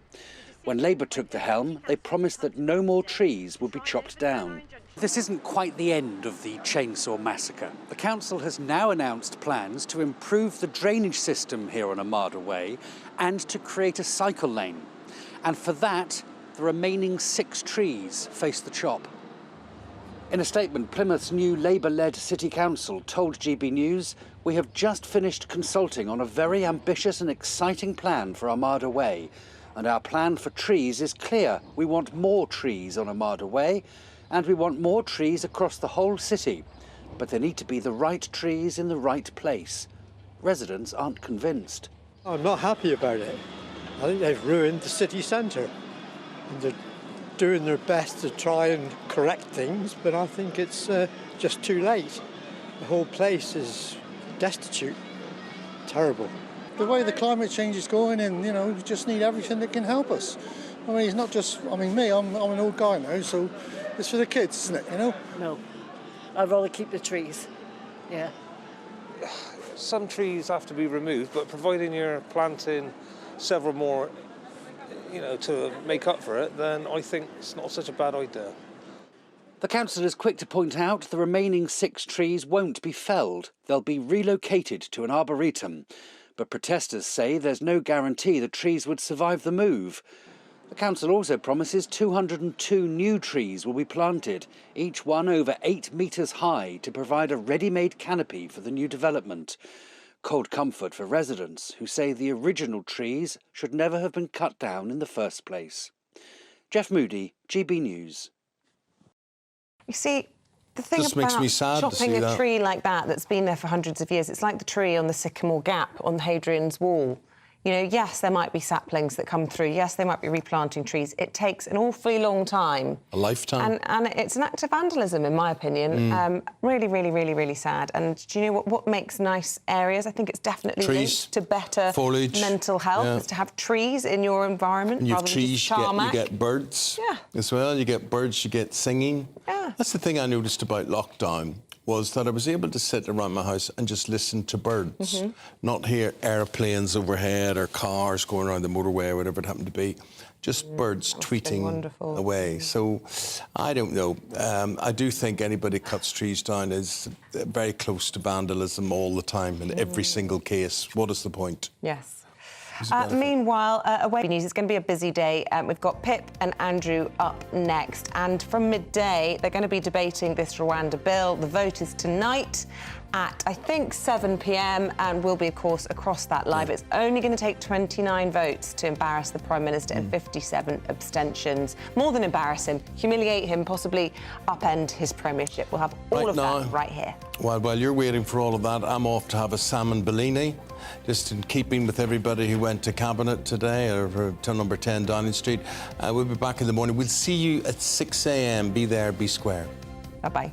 Morning, I'm Alex Deakin. This is your latest weather update from the Met Office for GB News. After many of us had a dry day yesterday, it's looking pretty wet out there for much of the day today. Low pressure has moved in. You can see the swirl here on the cloud and rain picture, and that rain is lingering over southeast Scotland, northeast England. We do have a Met Office warning in place. Because it's been so wet, the rain today could cause some further disruption and potential for flooding. But even further south, heavy, thundery showers in places, the risk of large hailstones as well. At least they should be moving through, because it will be quite blustery here. Feeling quite cool wherever you are, but in the brighter spells in the south, we may see temperatures getting up into the teens. As we go through the afternoon and evening, staying largely fine and clear over northeastern Scotland. The rain should slowly peter out from parts of southeast Scotland, but maybe lingering over northeast England. The showers tending to fade elsewhere as well, so many places will become a little drier overnight, and certainly colder across Scotland, Northern Ireland. A more widespread frost likely as we head into tomorrow morning. It's likely to be pretty drab, though, first thing tomorrow over eastern parts of England especially. And the rain and drizzle, although not as heavy as today, may well linger over northeast England, parts of the East Midlands and East Anglia well into the afternoon. For many, though, certainly in the west, tomorrow's a fine day. Yes, a bit of a chilly start, but looking much drier and brighter with some sunny spells. And for many of us, it looks a lot drier from Wednesday onwards. Good morning. Huge day in the Commons today. It was a big day yesterday for Rishi Sunak for the COVID inquiry. The vote on Rwanda, 7 o'clock.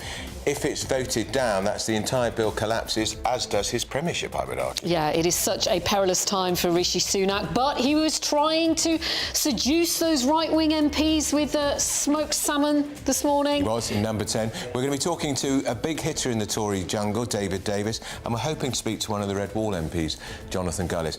And we're talking about the row that has convulsed Strictly Come Dancing. Yes, Anne Widdecombe, who came third, I think it was. No, she didn't get that far. Did she not? No. Oh, she came not. What did she... Anyway, she competed a whopping 13 years ago. What does she think of the lineup this year? Who's going to win? Wake up to the headlines with Headliners every morning at 5 a.m. We treat you to the day's biggest stories before anyone else, 7 days a week. You can catch up on everything you need to know before you've even had your kippers. Headliners every morning at 5 a.m, only on GB News, the People's Channel, Britain's news channel. I'm Andrew Doyle. Join me at 7 o'clock every Sunday night for Free Speech Nation, the show where I tackle the week's biggest stories in politics and current affairs with the help of my 2 comedian panellists and a variety of special guests. Free Speech Nation, Sunday nights from 7 on GB News, the People's Channel, Britain's news channel. Big news, big debates, big opinion. Patrick Christie's Tonight is the week's biggest show. Every weekday, 9 to 11 p.m, we've got the inside track on the day's top stories. There'll be sharp takes you won't get anywhere else. We will set the news agenda, not just follow it, and I want to bring you along for the ride. Whatever it is, we'll have our finger on the pulse. It's news, but it's this close to entertainment. Patrick Christie's Tonight, 9 to 11 p.m, only on GB News, the People's Channel, Britain's news channel. Now then, Lee Anderson here.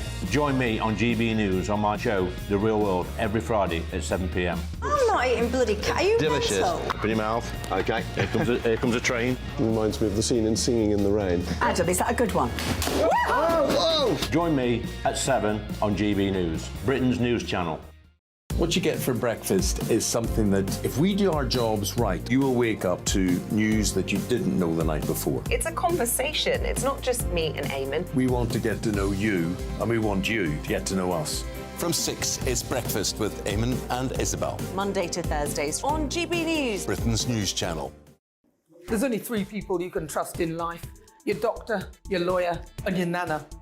I'm not sure. So join me, Nana Aquare, at 3 p.m. every Saturday and Sunday, where we discuss the biggest topics of the weekend. Be ready for battle. Could you be quiet? What is this? It's my new teeth. It's your new teeth. I don't bite. Well, not without a good reason. Always honest, always fun. Every weekend at 3 p.m. on GB News, the People's Channel, Britain's news channel. Every Sunday from 11, join Michael Portillo. There will be topical discussion, looking at the week before and the week to come. So kick back and relax at 11 a.m. on Sundays on GB News with me, Michael Portillo. GB News, the People's Channel, Britain's news channel. I'm Michelle Dewberry, and I'm not here to tell you what to think. I'd much rather hear what you have to say. So, send in your opinions to gbviews@gbnews.com. Keep them clean, and you never know, I might read them out. With my panel here on Jubes & Co.